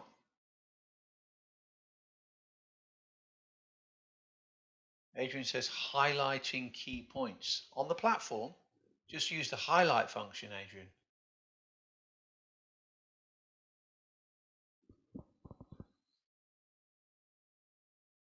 Anyone else on the CBE platform? Interesting. To me, that would suggest you haven't been on. It's inconvenient. I've never found that inconvenient, Adrian. I think maybe a little bit of practice and you'll find it's not too big a problem. You just go and highlight and go, zoom. Don't highlight everything, obviously. Okay. Oh, there's one from Tan. I took the exam and the platform showed maximum words reached, and soon after my answer sheet went blank. No, that's not normal. I don't know how that could be, Tan. You can't annotate on it. Well, you can. You can copy and paste it down, Nilam. I think from those responses, they are evidence. Firstly, there's hardly any responses um, that people are not on the ACCA CBE platform. Wow. You know, again, that resource is there. If you're not spending time on the platform, but spending time looking at rubbish on YouTube about SBL, you're just not focusing correctly. Yeah. So please, I want you to make sure you get on the CBE constructed response base and have a go. Yeah, because otherwise you're going to be making lots of mistakes in the exam day rather than before the exam day. But let's talk about what is wrong. What are the weaknesses with the platform? Too much copy and paste. Yep. And then some bland comment that therefore it's an issue. Therefore this is a problem. What problem is it? You've got to tell me. Yeah. The key word on ACCA, SBL, if you're going to get any marks, is synthesis. Yep. We don't reference academic theory in our answer. We might use it in our plan to help structure our answer, but you've got to be able to connect what the information is saying and why it's relevant. So non-professional looking answers are messy, they're not well structured. You know, how would you do that in the workplace? Would you present to your boss a paper like that? My goodness, well, you wouldn't be in your job very long. So think about how it's done in the workplace. Really important. Yeah, really important. What else would I be thinking about? Well, people don't use the spreadsheet really. The thing that you should do, that is the practice expected, is you do your calculations in the spreadsheet area and make sure there's a logical flow to your calculations in the spreadsheet area, and don't cram them all in one cell. Just, have a logical flow to help the examiner understand, and don't do it on a calculator. In the workplace, it would be frowned upon on doing it in a calculator, because calculator is personal. If there's mistakes, it's within your calculator. If it's on a spreadsheet, they're easily spotted. Yep. Also, doing it that way allows the marker to navigate your answer much more easily. Yep. So reference then your calculations through into the word processing area. So from Appendix 1 in the word processing area, the calculation is this. That is what you would do in the workplace. I see some people writing their answer in the spreadsheet area.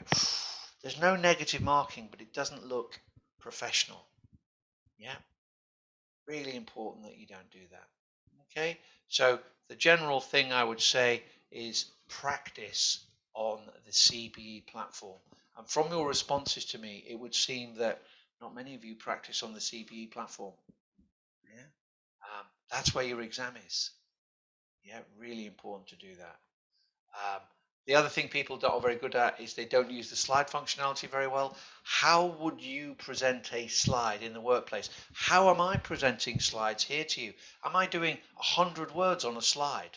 No, I would give a bullet point, and then below I would expand that bullet point for maybe presentation and purposes of some notes. I don't always have notes, but that would be the practical way people would do slides in the workplace. Yep. So again, practice on the CBE platform. What else? In terms of the word processing tool, the word processing tool should not be used for calculations. Some students use it for calculations. That is wrong. Yep. What else do they use the word processing tool for? Copying all of the exhibits. Again, no, don't do that. Yep. What else do they use the word processing tool for? Slides. Don't do it. Yeah. So the other problem with slides is that some people don't use them when they're asked for. Some people use them when they're not asked for, and they are not brief. The notes are really where the marks are going to be gained on a question requiring slides.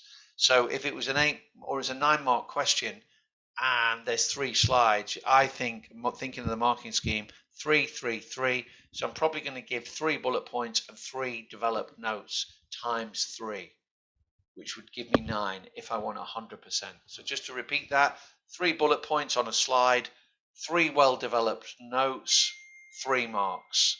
I then do the same, keep going, and that's how it would go. Okay? Yeah, just make sure that there are notes. That's where the marks are going to be coming from. Happy with that? Any questions on word processing area or slides?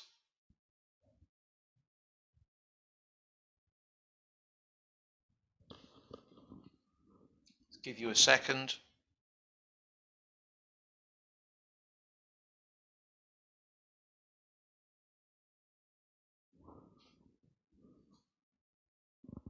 Really important we get, because otherwise you're going to be completely ignorant. It's so important that we spend time on the CPE platform. No? Okay. That could be an indicator that we haven't spent time. Really, really, really important. Okay, what about the spreadsheet tool? Well, the spreadsheet tool, some people do lots and lots of calculations, and then they make no comment on them. 0 marks. You must reference your calculations in a discussion, and you can't just say, oh, gross margin is 10.5%. So what? So what? What does that mean? What's the relevance? Yeah, of course, anyone can work out what the gross margin is. What's the relevance of it? Yeah, what's the consequence of it? Why has it changed? What's caused it? Link it to something in the case. People use calculators. It would be, if you worked in a merchant bank, using a calculator would be a sackable offence. You do everything on the shared platform because, so I know in one merchant bank it is a sackable offence because someone did some private work that was then, not calculated on the spreadsheet, and the bank lost about. They did a trade that was incorrect because the formula hadn't been copied down, and they lost millions. So don't do all your calculations in one cell. It's very difficult for the marker to follow. In the workplace, when you present something to your boss, do you do 0.077 like 0.9 decimal places? Yeah, is that how you present numbers?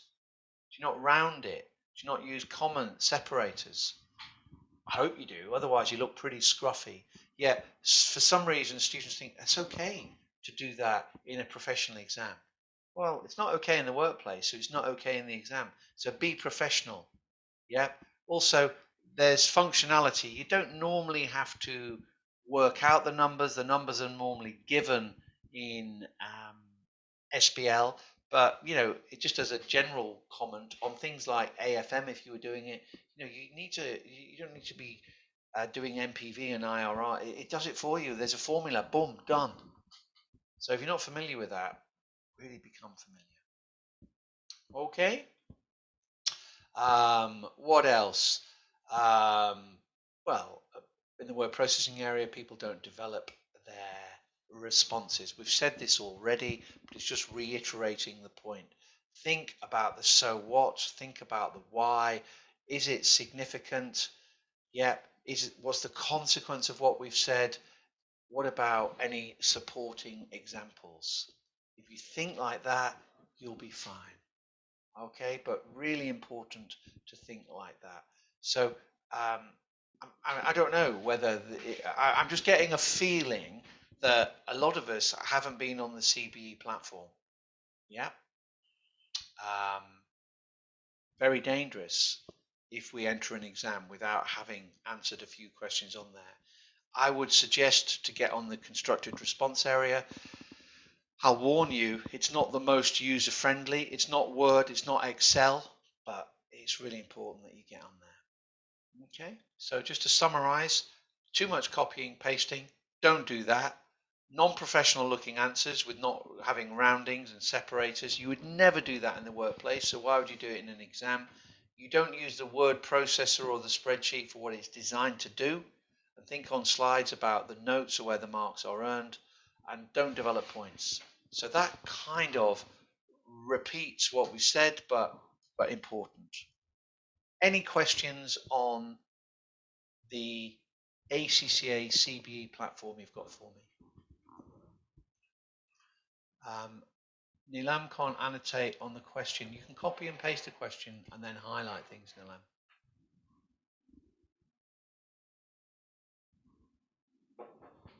It doesn't copy it perfectly. I know that is a problem, but get used to it.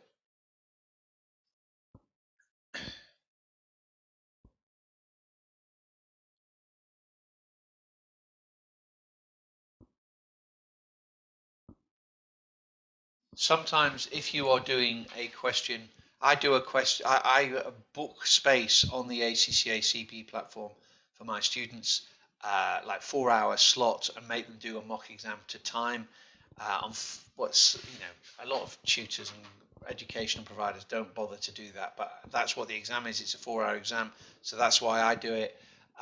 If you kind of just keep going, it'll sometimes say, oops, something went wrong, but that just means you're out of time. I'd say on that. But it's really important to practice to time on the platform. So important. No questions about the CBE? Very quiet on the ACCA CBE. You do know that's what your exam will be like, whether it's a remote exam or a centre-based exam. That's where you're going to be doing the exam.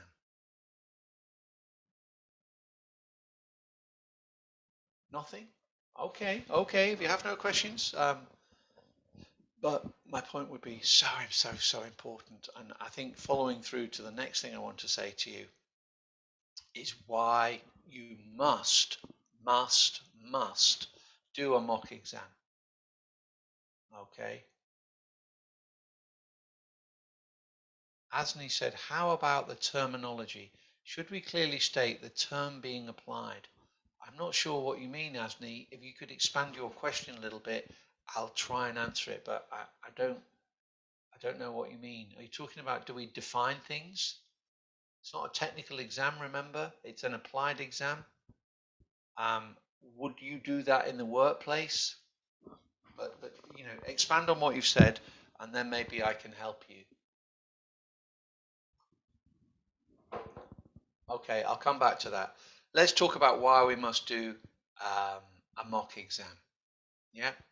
Well, maybe I can ask you a couple of questions on why you do it. The whole point about doing a mock exam is to have CBE familiarity with SBL. Yep. If you haven't met the CBE SBL platform, you're going to have to meet it in the exam. And if you meet it for the first time in the exam, that's crazy. Yep. The questions I would ask you, you can maybe put it in a chat box. How did you learn to drive? Tell me how you learned to drive.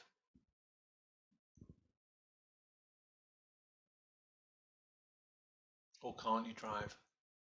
If you were going to learn to drive, how would you do it?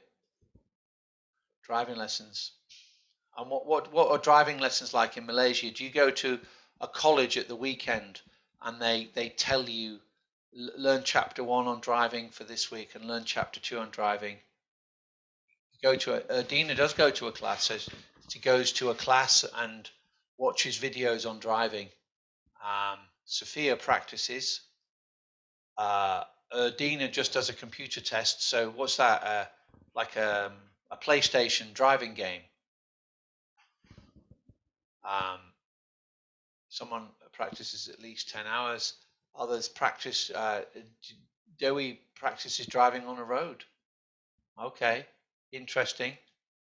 Drive on a road guided by parents. It depends how good a driver your parents are, Eric. Okay, if we can swim, how did we learn to swim?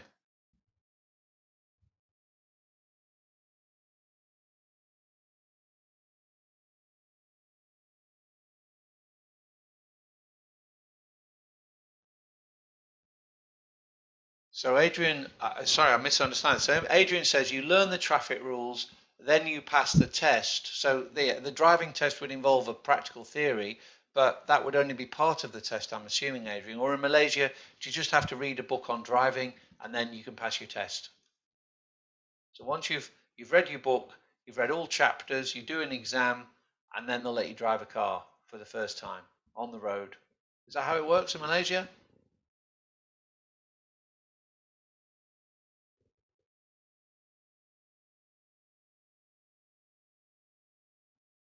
I'll come back, Asni.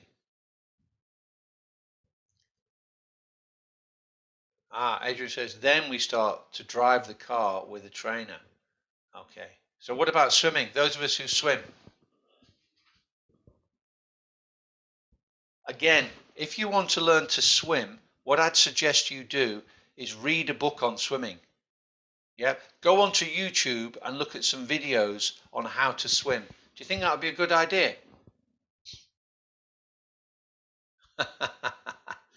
Nilan would use arm floats. Well, that's not swimming, is it? That's just buoyancy. Go and get a coach, exactly. You jump in the pool and you'd maybe sink. Make sure you start in the shallow end. But you would not learn to swim by reading a book. You would not learn to drive a car by reading a book. Okay? So if you think you're going to pass your SBL exam by just reading a book and just learning theory, you are mistaken. Okay? You must get on the CBE platform and do a mock to time. This is what the examiner says. Sitting a mock to time allocated without reference to materials is the single most important thing you can do in preparing for the ACCA exam. Now, that's what the examining team say. If you don't believe them, well, that's up to you. But that is how we're going to pass our SBL exam. You must do a mock to time. Yeah, it will help you understand the relevance of the timing, that it's actually not that difficult, about how to navigate the CBE platform. If you're getting feedback, it will let you know um, you know, where you're good and where you're bad. I mean, I have a problem with some of my students, and I don't allow them. I run an online course, and I offer a pass guarantee on it. However, that pass guarantee is not valid unless you do all 3 mocks with me, which I get marked by ACCA SBL markers.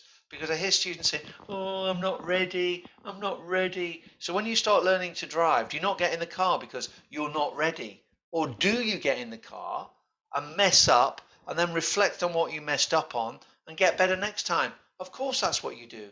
And that's what we need to do in terms of the SBL exam. Yep. Um, it helps you overcome the fear. Um, it's not about failing, it's about learning from the experience. That's why we must do a time mock. Yeah. It's really important because if you probably when you first do it won't do very well on timing. That's great. Learn why you didn't do well on timing and how you're going to do well next time. Yeah. And having done a mock for the first time, reflect on it. Were you time pressured? Did you do a proper timetable? Um, what did I do well? Did I lay it out well? Did I focus on the marks? Yeah, so it's really important, mock to time. Now, if you don't have the benefit of doing a mock to time, well, surely there are some providers that will do that for you. I do it, and I've got a mock exam to time. If you can't find one locally, it's all done online. But if you don't have the resources to do that, find a study buddy who has similar commitment to you and will mark your mock and you mark their mock, and that's quite a valuable experience as well. Yeah, but I cannot reflect how important that is. Yeah, essential. Let me tell you about the marking approach and what if you are looking at answers. Again, this is why you look at the examiner's report, because that tells you more than just the answer. It tells you what students did well. It tells you what students didn't do so well. So make sure you familiarize yourself with that if you are marking a mock. Um, as I say earlier, the suggested answers are not expectation of what students should do. They're examples of strong answers which also have a tutorial purpose. And credit can be given for any relevant answers, and there's no negative marking. So, for example, if you have poor English, poor grammar, the examining team would say that SBL is not a examination of English eloquence, and lots of people, English will not be their first language, and that's absolutely fine. That's absolutely fine. Um, you're not going to get penalised for that, but try and be professional would be what I'd say. Okay. Does anyone have any questions on SBL marking and maybe doing a mock exam?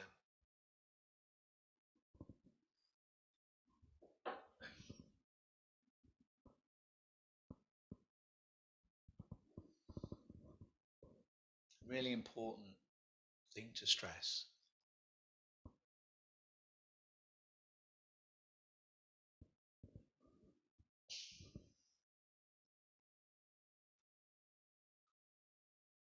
Okay.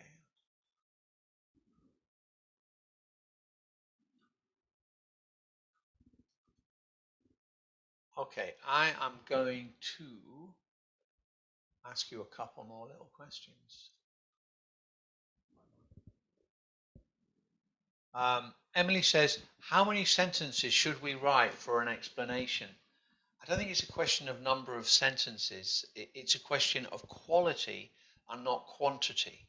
Yeah. So in the workplace, if your boss asked you a question, he would want you to be able to summarize the points in a succinct, um, focused, clear way that would minimize your boss's time.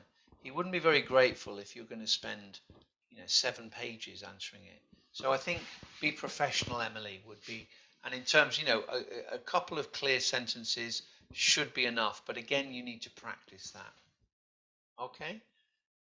So we've talked about mark allocation. I'm going to throw you How many mocks have you done to time on the ACCA CBE platform for SBL? Okay.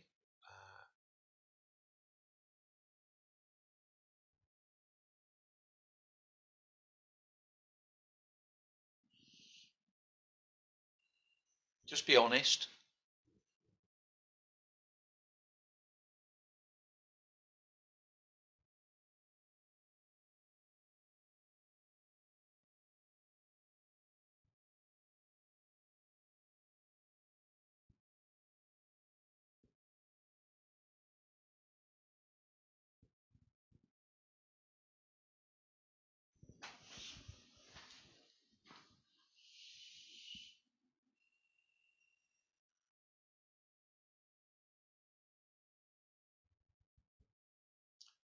Okay. I mean, for those of us, so 10 of us have done a mock to time. Your organization has created a 4 hour time slot on the platform, and the exam closes down after 4 hours. Is that correct?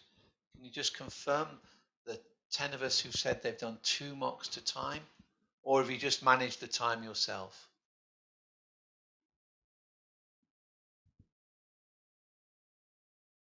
Don't forget, it's the ACCA CBE platform. It's not Word, it's not Excel, it's not any of those other things. It's the ACCA platform.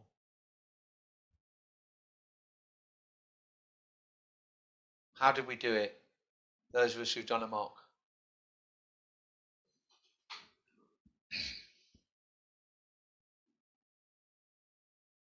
Just put your answer in the chat box. The people that have answered, they've done 1 or 2 mocks. Was it to time on the CBE platform? Not did you do a mock, did you do it to time on the CBE platform?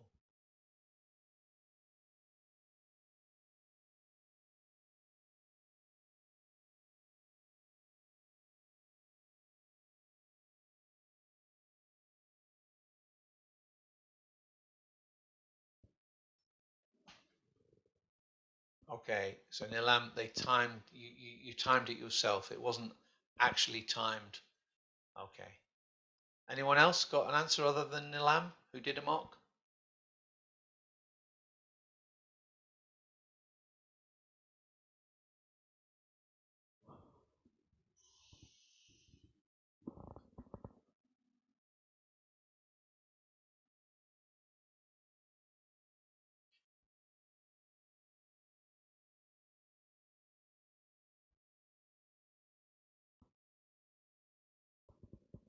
Sarah just timed it myself.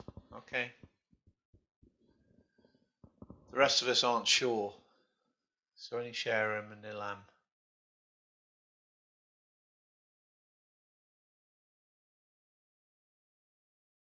Okay, okay. For the rest of us who have not done a mock, would you be happy taking your driving test and on the day of the test you're going to be getting into a car for the very first time? You're obviously comfortable with that because you've chosen not to do any mocks. You think I'll be okay. Well, I've seen other people driving. Um, on the day of my driving test, I will get in a car for the very first time. Would that be a good idea? Let me know in the chat box. Oh, everyone seemed to say no. So then, why are you not doing a mock on the CBE platform? It's so important. It's so important because it's the place to make mistakes. It's not that you're not ready. You're only going to be ready if you make those mistakes before the exam. Really important. It's a shame that nobody, see, I've done the trainer for tutors, all the tutors in Malaysia, and I've also done training for the tutors on how to load your own mock onto the CBE platform and to book a time slot for 4 hours. And it's a real shame that nobody seems to have experienced that. You just time your own stopwatch. Well, in the exam, you don't time your own stopwatch. The exam shuts down after 4 hours. Um,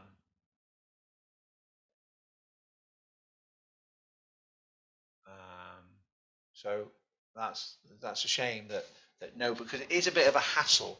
And to be honest, in the UK, we've got a couple of big training providers like, well, just I won't name names, but the two biggest training providers don't do it because it's too much hassle. Yeah, I do it because for my students, because it is a lot of hassle, loading your questions up and all the rest of it. But that's what a student, it's a bit like saying, oh, it's too expensive to practice driving on a car, so we'll just do it on a bicycle because everyone's got a bicycle. Yeah, but that's not the exam. The exam is in a car, not a bicycle. Yeah, the exam for the ACCA SBL is on a CBE platform. If you don't go on there and practice a 4-hour question, you're not going to be as prepared as you could be. So really important you do that. Really important. And it's kind of disappointing that some colleges have not taken the advice of the ACCA and learned how to load mock exams which have a time slot. But anyway, yeah, timing it by yourself.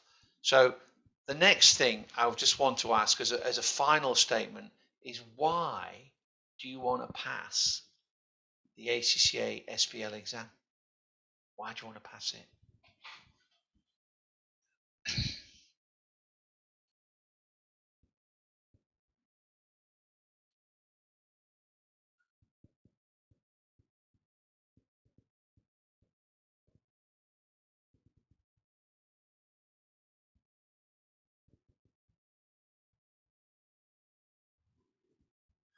Okay, ready for work. Don't want to waste money. Don't want to waste money on what? Doing another course. But so what? You get your qualifications. So what? Why? What's the point?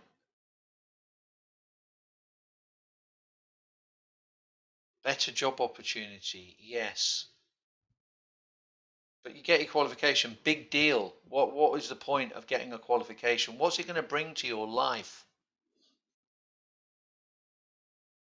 You're going to be a certified accountant. So what? What's that going to do for you?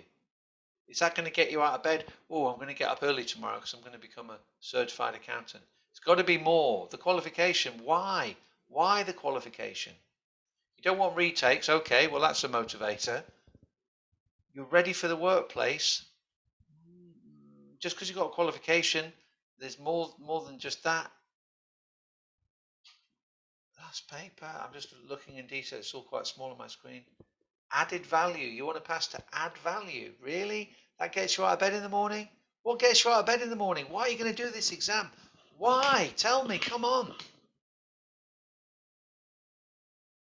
Better job opportunity. And what? So what? If you've got a better job opportunity, what's going to happen with that better job opportunity? There's so many things up there. Stop repeating. Okay. I wonder, the person who said stop repeating, how many mocks to time have you done on the ACCA platform? Yeah. Ask yourself that question. You don't want to waste money. Well, you're going to have to pay to enter the exam again if you don't take the advice I've been giving you. So I accept that. To me, rather than wasting money, I'm going to spend some money to pass this exam so that in the UK you could potentially double, even triple your earnings in the next 2 to 3 years if you have a qualification. So if you are in any way materialistic or you want a better life, passing the ACCA exam is going to get you a massive hike in your salary. But I'm not sure you've connected. And the next thing I want to talk about some motivational tips. And the key thing we need is we have to have had a conversation with ourselves. Why do I want to do this? I want to do this because I want to be a professional. Really? That's going to get you out of bed? Okay, maybe that's right. But for me, it's going to allow me to be free of exams. I never have to study again. Fantastic. It's going to allow me to, if I hate being an accountant, that's fine, but I now have a recognized professional qualification. It's going to help me in my career. With a qualification, you suddenly move from ground level to floor 10. If you don't like being an accountant, you move then across from floor 10 into a commercial role, into something else. You don't have to be an accountant. There's not many jobs that take you up in the elevator to such a level and then you build your career from there. Most people are fighting it in the ground floor. The qualification, just pass a few exams, move you across at a higher level, and give you an opportunity to earn a very high salary, to travel. Think of all the benefits it's going to bring. But without a qualification, you're not going to get those benefits. So there's a bit of short-term pain and sometimes cost. I would recommend, you spend some money on getting proper coaching. Don't go and listen to idiots on YouTube. Get some proper coaching by people who are approved by the ACCA. Yeah. So go on to most of those idiots on YouTube are not approved by the ACCA. Yeah. If they're selling advertising around their so-called free online courses, they're just selling advertising. They're not interested in you passing the ACCA. And I'm sure Joanne will confirm that. The ACCA are almost thinking of suing some of these people because they have credibility where they show ACCA examination papers, but actually they haven't got approval from the ACCA. They're not accredited by the ACCA.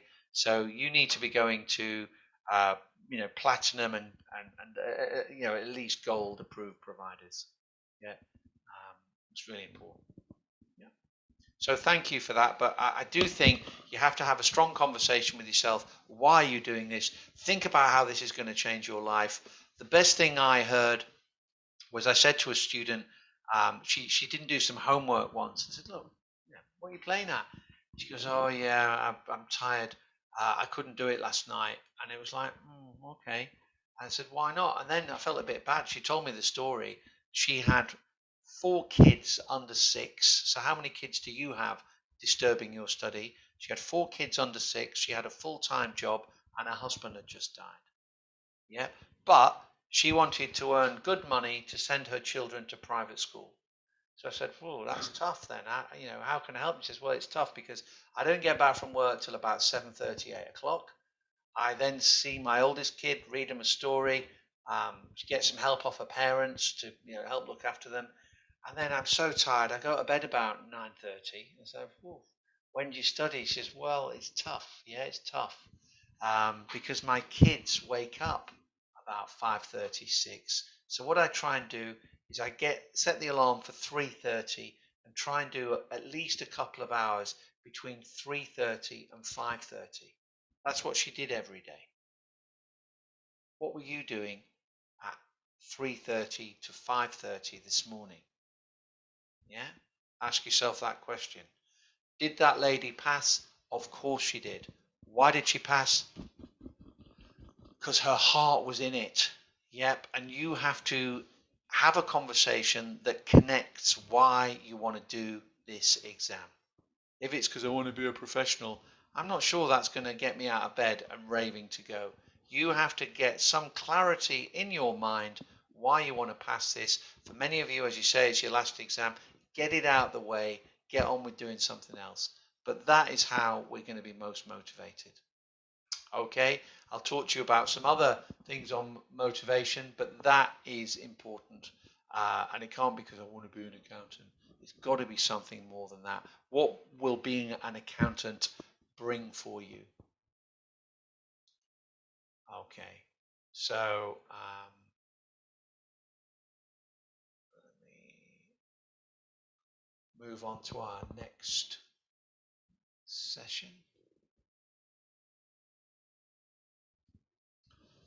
Okay, I just check I haven't got any questions there. Actually, there was, just before we start the next session, I think someone came back to me. Asni. Asni asked me a question. Let me just find the original question. Was, how about the terminology? Should we clearly state the term being applied? And I didn't quite understand it. And he says, yes, sorry, for the term applied, for example, the pestel, should we state P-E-S-T? No, no. Pestel is there as a catalyst to help organize your thoughts. If you don't mention, I mean, obviously there's probably you might mention about environmental influence by political, but you don't need to define anything. Yeah. The theory helps you come up with ideas that you need to apply, but you don't need to define the theory, Asni. So thank you for that question. Eugene, I usually do 4 mock exams 1 week before the exam. Is this a good way? Well, maybe, Eugene. I'm training for a marathon, but at the moment, I'm just eating McDonald's and sitting on a couch. But a week before the marathon, I'm going to try and run a marathon every day. Would you think that would be a good preparation for a marathon?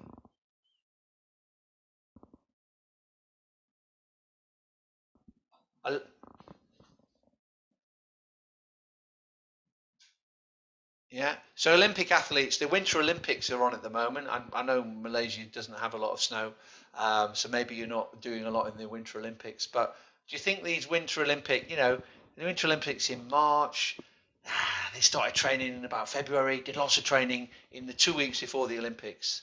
Or do you think they've been training for years? They've been training for years. So I'm not quite sure of the context of what you said there, Eugene. Are you expecting to pass the exam? You're going to do 4 mock exams 1 week before the exam. I mean, to be honest, the mock exams that I run, I mean, it takes me a few days to mark these mocks and discuss it with other ACCA SBL markers. Um, it's not bad, but I query how you're going to get good feedback on 4 mocks in 1 week. That's quite tough. That's quite tough. Emily, if we do not know which theory or model to use, it's not a technical exam, Emily. The theories, the models are there just to help you construct some ideas. There's not a theory that must be used. But if we do not know which theory or model, can we use general knowledge? Of course you can. But all I'd say is to get a few extra marks, Emily, the framework that a theory provides will just structure your plan a bit better. But there's no requirement. It's a practical exam. But what theories are based on? They're based on research in the workplace, so they're quite useful. Yeah. Okay, no problem, Emily. So let's talk about you know some motivational tips. Now you've told me why you want to pass the exam, um, and yeah, that's fine. Um, have that conversation with yourself. Yep. So I just want to talk about a few things that will hopefully carry you through the next few weeks. And in the same way an Olympic athlete would behave before the Olympics, you as an Olympic SBL student will hopefully behave the same way. So if maybe you can put some things in the chat box with regards to what challenges do you have in getting yourself motivated and getting yourself, focused on passing SBL. Share with me your challenges and I'll see whether I can come up with some solutions to deal with those challenges.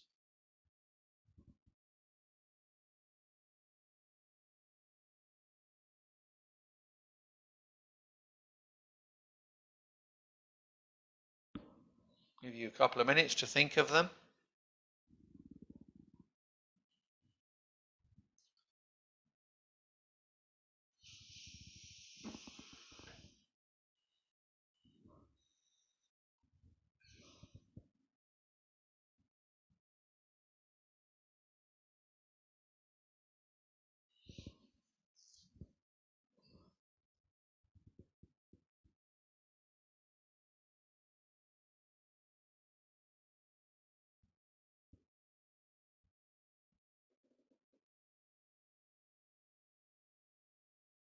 Okay, Nilam gets nervous when they see and read multiple exhibits at one go. Okay, it's a bit like, how do you eat an elephant? Yeah, one bite at a time. Yeah, so you just break it down into manageable chunks. My approach to dealing with an exam would be I read the introduction, I read the tasks, and then I look at the exhibits. I would probably make a little note on the exhibits that exhibit 1, this relates to task 1, exhibit 2, this is task 3, exhibit 3, a bit of task 1 and a bit of task 3.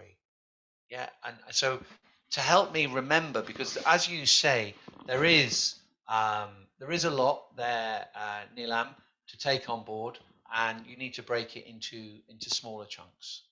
Yeah, that would be so. And you need to, practice this in the same way learning to swim, driving a car. It's all about practice. It's not about learning chapters in a book. So if you get nervous, there are things that can help with nervousness. Think about things like mindfulness and stuff like that. I can give you a couple of tips on that, but that might help you just contextualize everything. Sophia sometimes feel demotivated after I check my answer with the answer scheme. Um, well, what I'd say, Sophia, is if you can, there's not like 10 points for 10 marks. There can sometimes be 20, even 30 points for 10 marks that you could give.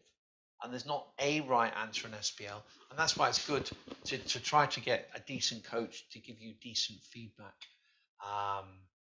So I would have a look at examiner reports. That might help you as well.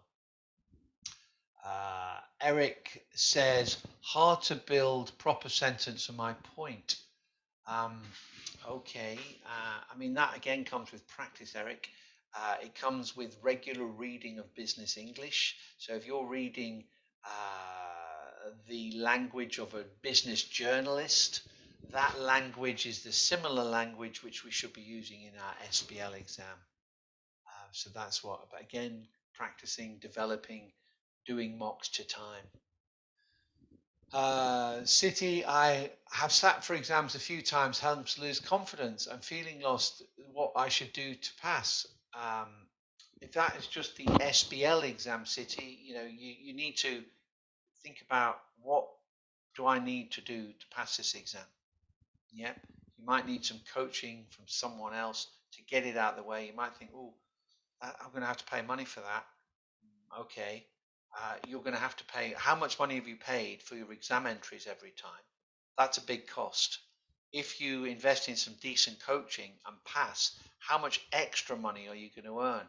So think of it as an investment and not a cost, would be what I'd say. If you've sat it a few times, there's something not right. There's something, my students, almost 100% of them will pass because I structure it in a way to guarantee they get a pass.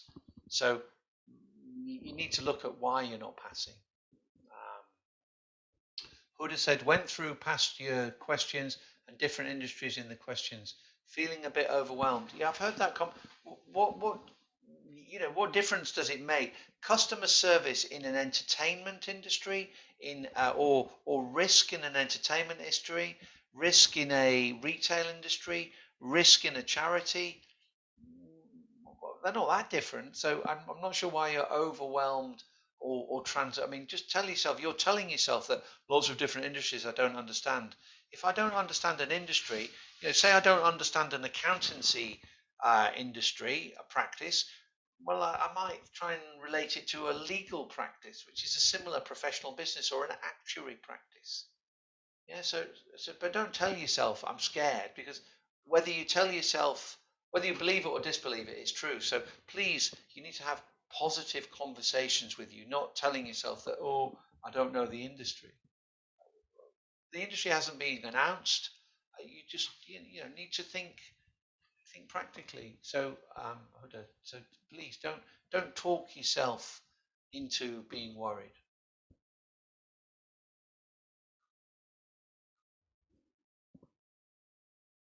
Okay. I will come back if there's any more questions in there.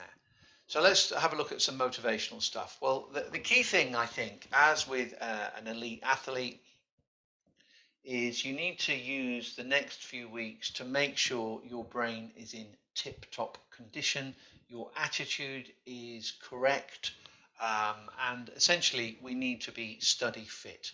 So what we need to think about is, when do you study? Have you reflected when you study best? When you work, obviously you might not have much choice in that. When you exercise, there's a lot of evidence that exercising is really good for our brain and for our memory retention. And most importantly, when we relax. When we relax, we recharge our batteries. Yeah. So have you got these things organized? Yeah. Essentially, when we think about, when do you work, when do you study, when you exercise, when you relax, I'm asking you, do you have a plan for these things? Yeah, do you have a plan for these things? Now, in your plan, I just want to ask you something.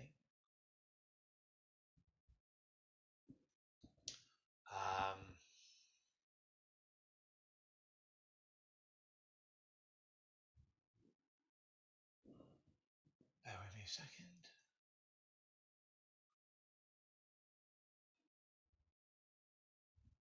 So, what is most important to you over the next few weeks?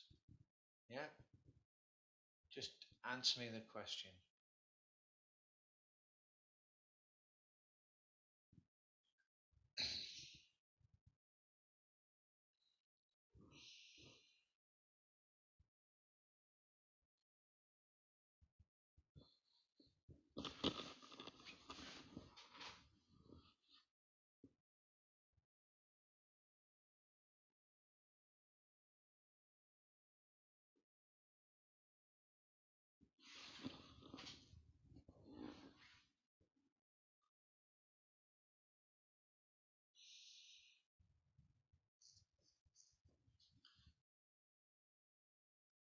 Okay.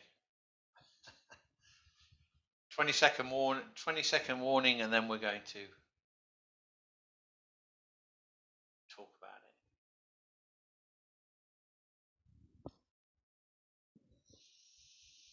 All right. I'm pleased to see the vast majority of you, your exam is important.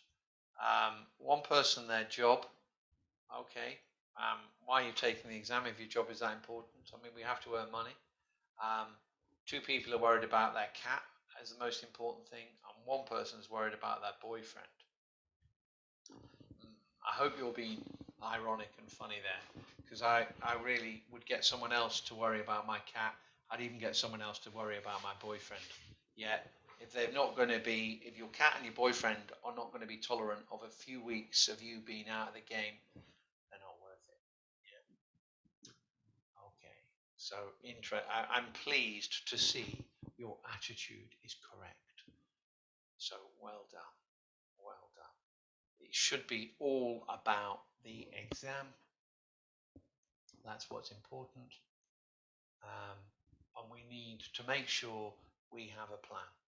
Yeah. So I'm pleased to see that in your prioritization of tasks, your exam is the most important. Yeah. You need to think about maybe having a conversation with your boss about the fact that you've got exams. And you need to think about organizing your day. There's something called an IVY LEE method, which basically essentially is about preparing a to-do list at the end of each day and then writing down 6 tasks that you must complete tomorrow. You rank those in order of importance, but certain things they've just got to wait. If you've got things you need to do around the house or whatever, you've got your exam on March the 7th, I think March the 8th. Everything has to be focused towards that day. In terms of maybe thinking about when you actually do work, think about when your studying is most productive. And you might be a morning person. So if you are a morning person, maybe say to your boss, look, I'm going to be getting up and studying from 5 till 11 because I'm really productive then. Do you mind if I work 11 till 6 or whatever works for you? But everyone's different and everyone has different peaks and troughs in their day. You find out when you're most productive and try to make sure that's when you're studying, because that is when you are most productive. Yeah. So we're all different. So just as maybe something to consider, and maybe we can discuss when we're thinking about our own productivity. When I'll put a little poll up. When are you most productive?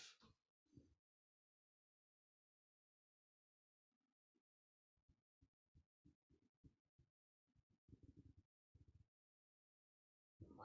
Okay. Everyone's different. Early morning, night, in the morning.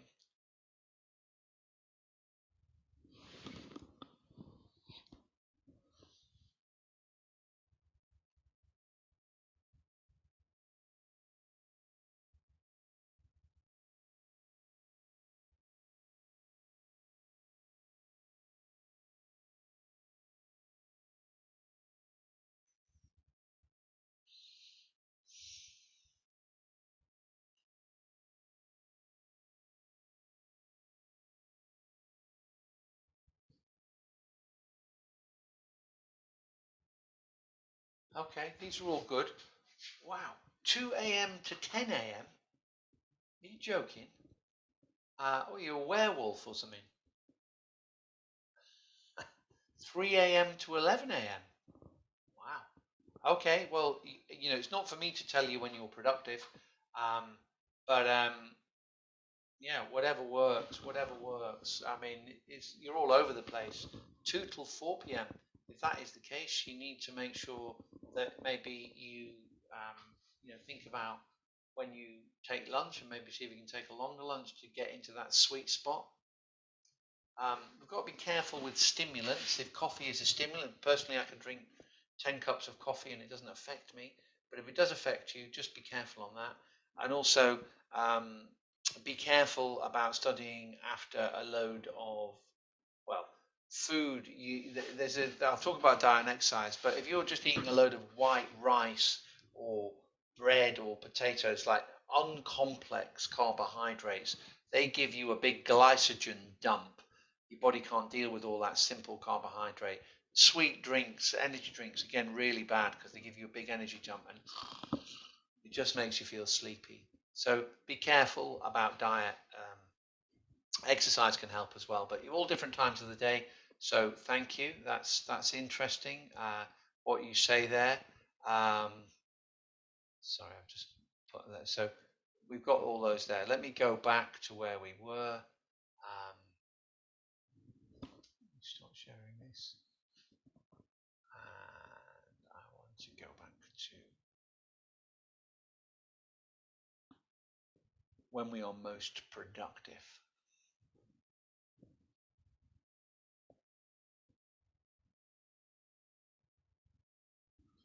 Okay, so when are we most productive? Yeah, you need to work that one out.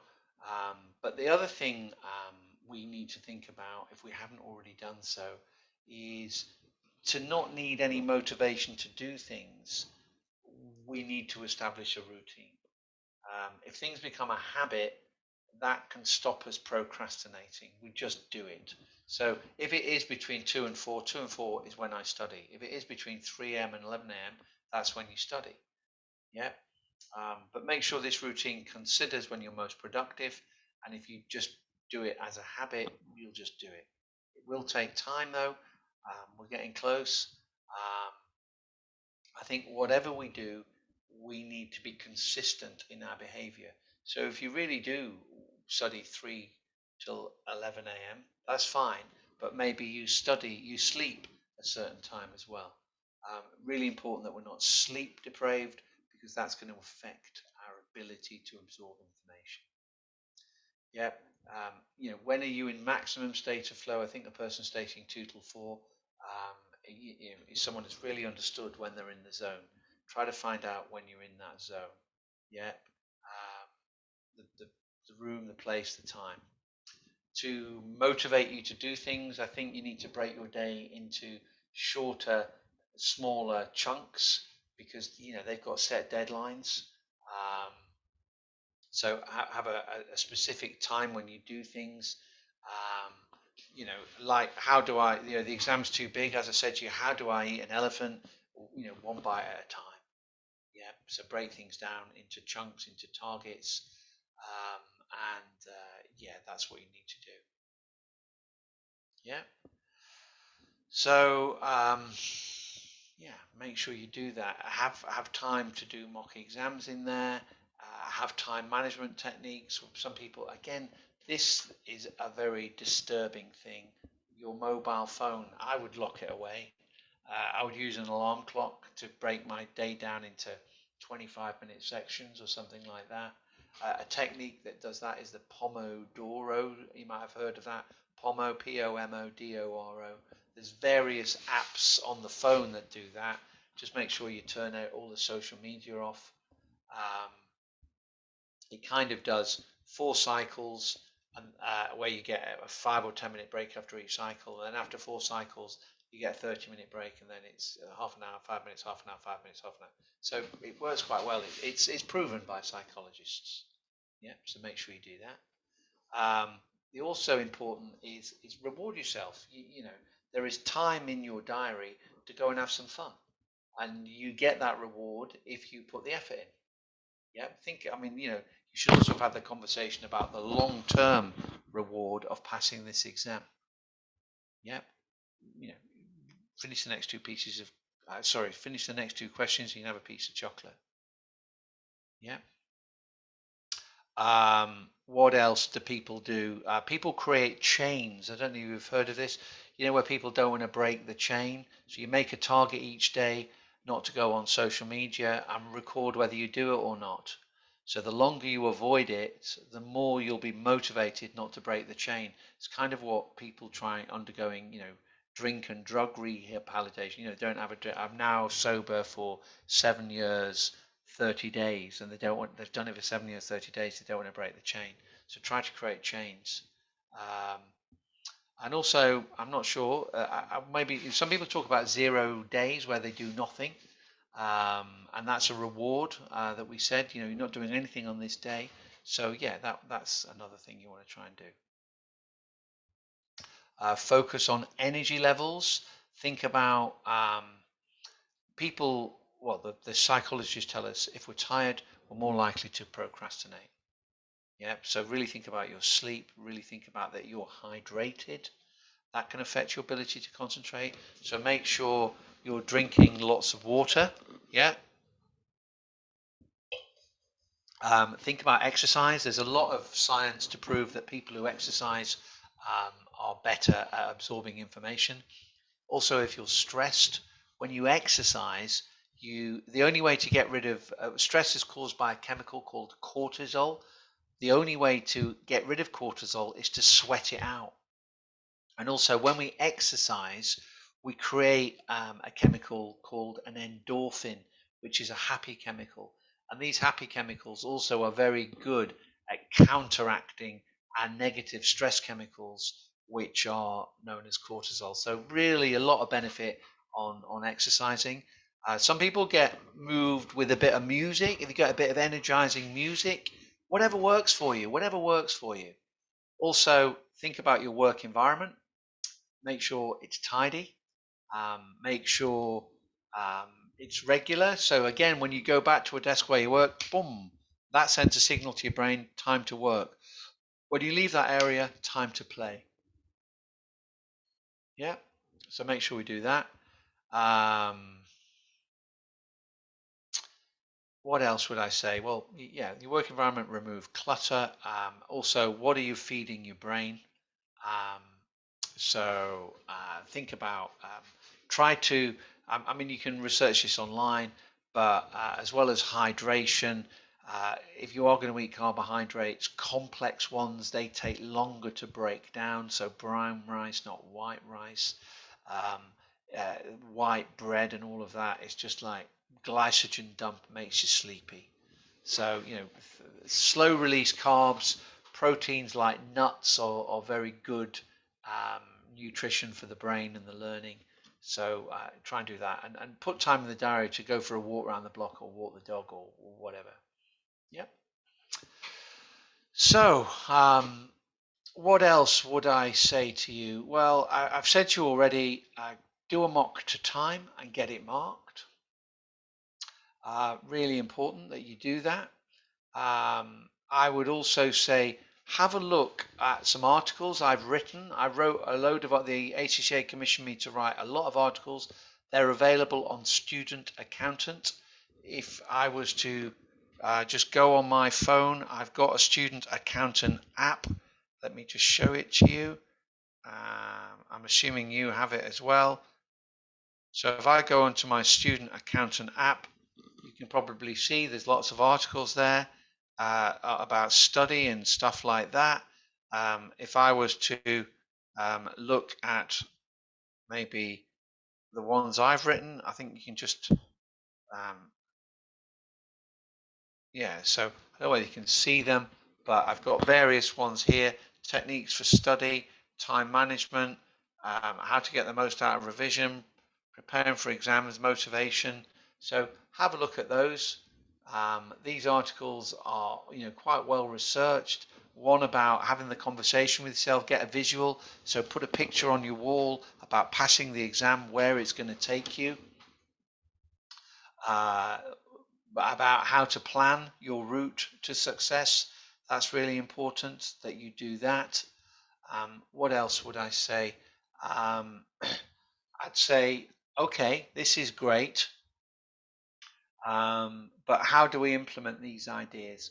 But before I talk about that, I'm going to kind of wrap it up soon.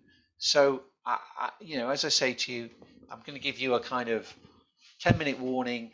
We're going to wrap things up, but I'm also here to answer as many questions as you have, and I've got flexibility in how long we're on here. So let me give you just before we wrap things up a opportunity to ask any questions which you may have with regards to worries, fears about SBL, and I'll try and answer them all. So pop them in the chat box, but now is the time, if you have any questions, to ask me them before I summarize things.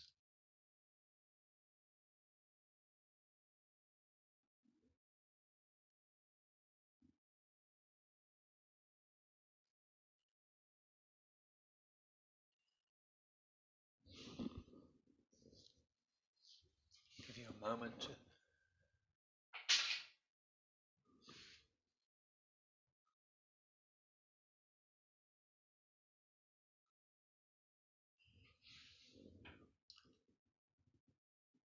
So Nilam, for questions that have clearly specified to answer using a specific model, will I lose a mark if I don't use the model in case I don't remember the model? Nilam, there was one question in specimen paper 1 about using an appropriate model. The examining team, and I was, involved in the trainer at the time, said that actually it's probably, you wouldn't do that in the workplace. So we will not ask questions which ask you to use a model. So when you say for questions that have clearly specified to answer with a specific model, there is no such question, Nilam. There is no such question. There was a question on DCS in specimen paper 1, which asked about a model, but that was then considered to be too specific as it's not workplace related. So there will not be any questions in your exam that ask you to use a specific model. But for example, models are helpful. So if you were to talk about the environment, oh, I use Purcell and not Five Forces, they would both get you a lot of information about the external environment. But there's no marks for the model. It's what the model catalyzes you to think about. So it's not the model, it's what the model helps your brain come up with in your mind. Yeah? So there will not be a question on a specific model. So thank you for your question, Nalam. But there's never been a real exam question after specimen paper 1 that asks that. And I know that because I've seen every single exam.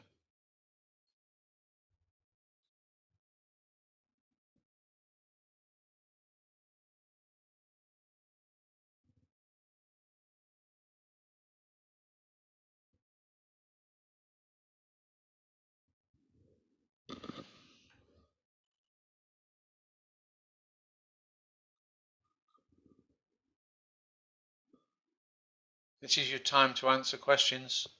So if you have any, before I wrap it up. Rickeline says, is it necessary to go through all the syllabus before attempting a mock exam? Well, the syllabus is the things that the ACCA indicate are likely to be examined. I think you should have an holistic understanding of all the syllabus areas.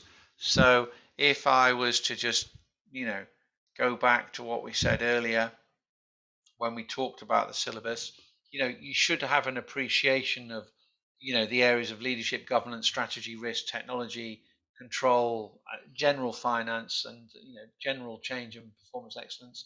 But be able to understand it from a top level. Whether you need to know the detailed minutiae, no, but you need to appreciate the key issues under each of those headings. I would suggest, Rickley. Yeah. So that I think if you're going to prepare properly for the exam, you should have exposed yourself to the syllabus areas where questions are likely to explore. Okay, so that's what I'd say there, Ricolene. I don't think it's a bad idea also if you want to consolidate your knowledge. Um, there's only two official publishers of the ACCA. They're BPP and they are Kaplan, and they produce revision kits. You might find them useful because they hone in on specific syllabus areas and give you exam style questions which help consolidate the knowledge. Yeah, so that's what I'd say there. Okay.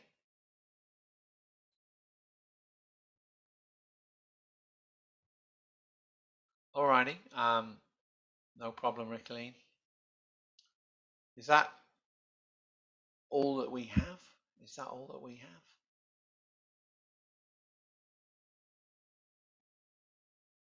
Okay, okay.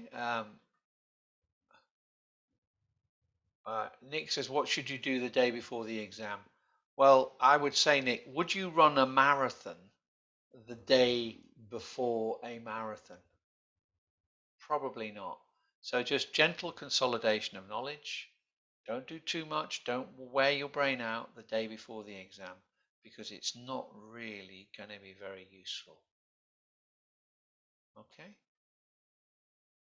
All right. I've got one final question for you on the Mentimeter. From what we've said, are we feeling better or worse? If you're not feeling any better, you should be asking me questions. If you've not asked me questions, well, that's what I'm here to do. I'm here to answer. So before, some of us were a bit stressed, not really knowing what to do.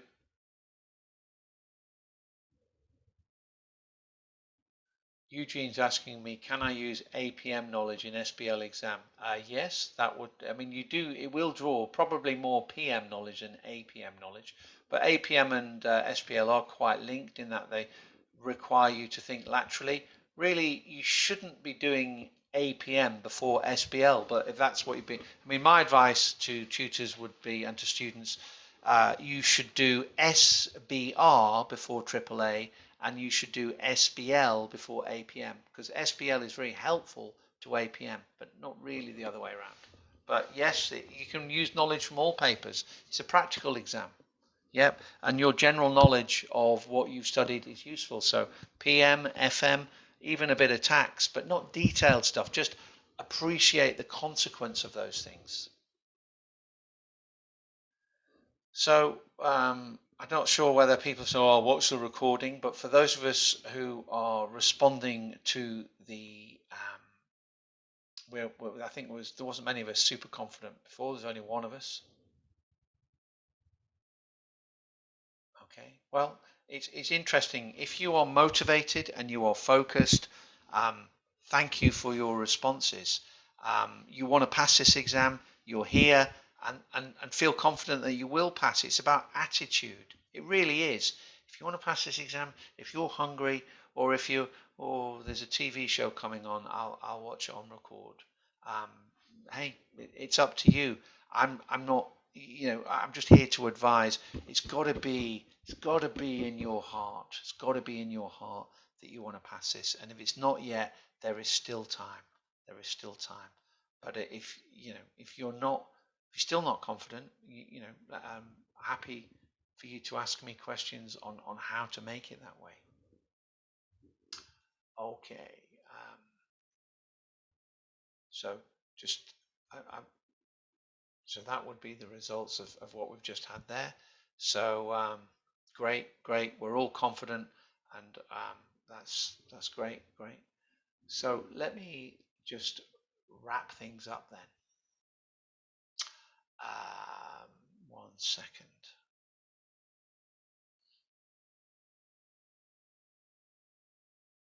So we've talked a lot. I've given you lots of advice. I would suggest maybe you might want to watch the recording of this again, because 3 hours concentration is quite a long time. You might want to break it down into chunks. The final thing I really want to kind of say to you is we've talked about these things. How are we going to action them? Yeah. The first thing I would suggest is not do it tomorrow, do it today. Yeah. Think about what I said about how your brain works. So I do work with neuroscientists who are experts in how brains work, and you need to break your study up into more manageable chunks. If you are getting stressed, you should embrace things like yoga, like mindfulness. I think on Spotify, if you've got a Spotify account, is it Headspace? I think it's free. But learn how to relax. It's something we can teach ourselves to do.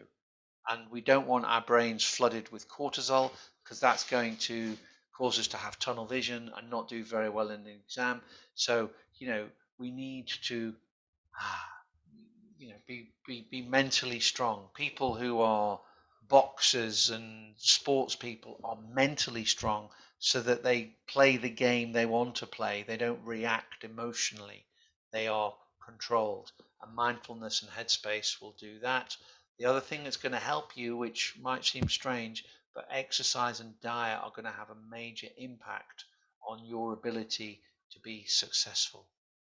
Yep.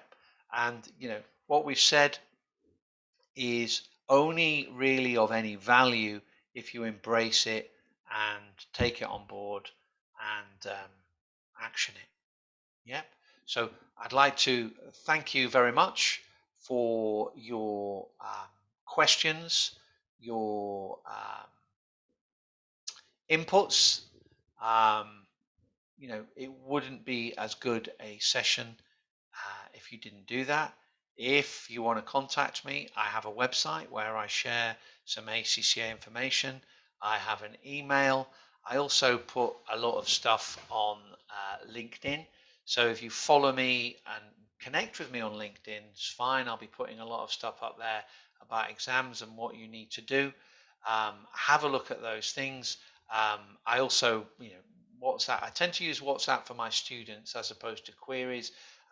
But yeah, I run courses where I'm, WhatsApp 24/7 with my students. As long as I'm not sleeping, I talk to them. So that's how you can get hold of me.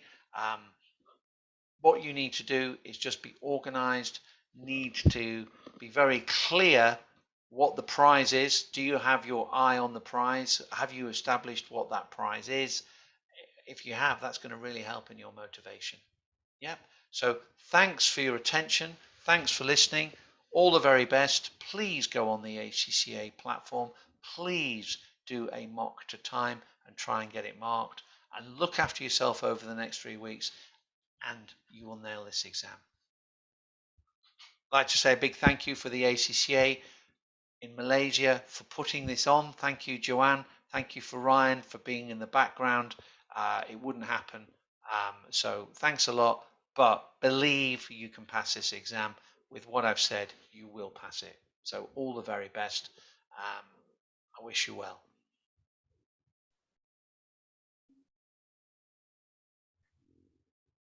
Thank you to Sean for sharing expertise in SBL paper. It is a pleasure to have you with us all. So we will conclude this webinar session. Thank you all for attending. We hope you have learned a lot in the session with Sean. All the best and good luck in the exam. Thank you, Joanne. Yeah, take care and goodbye. Goodbye. Thank you.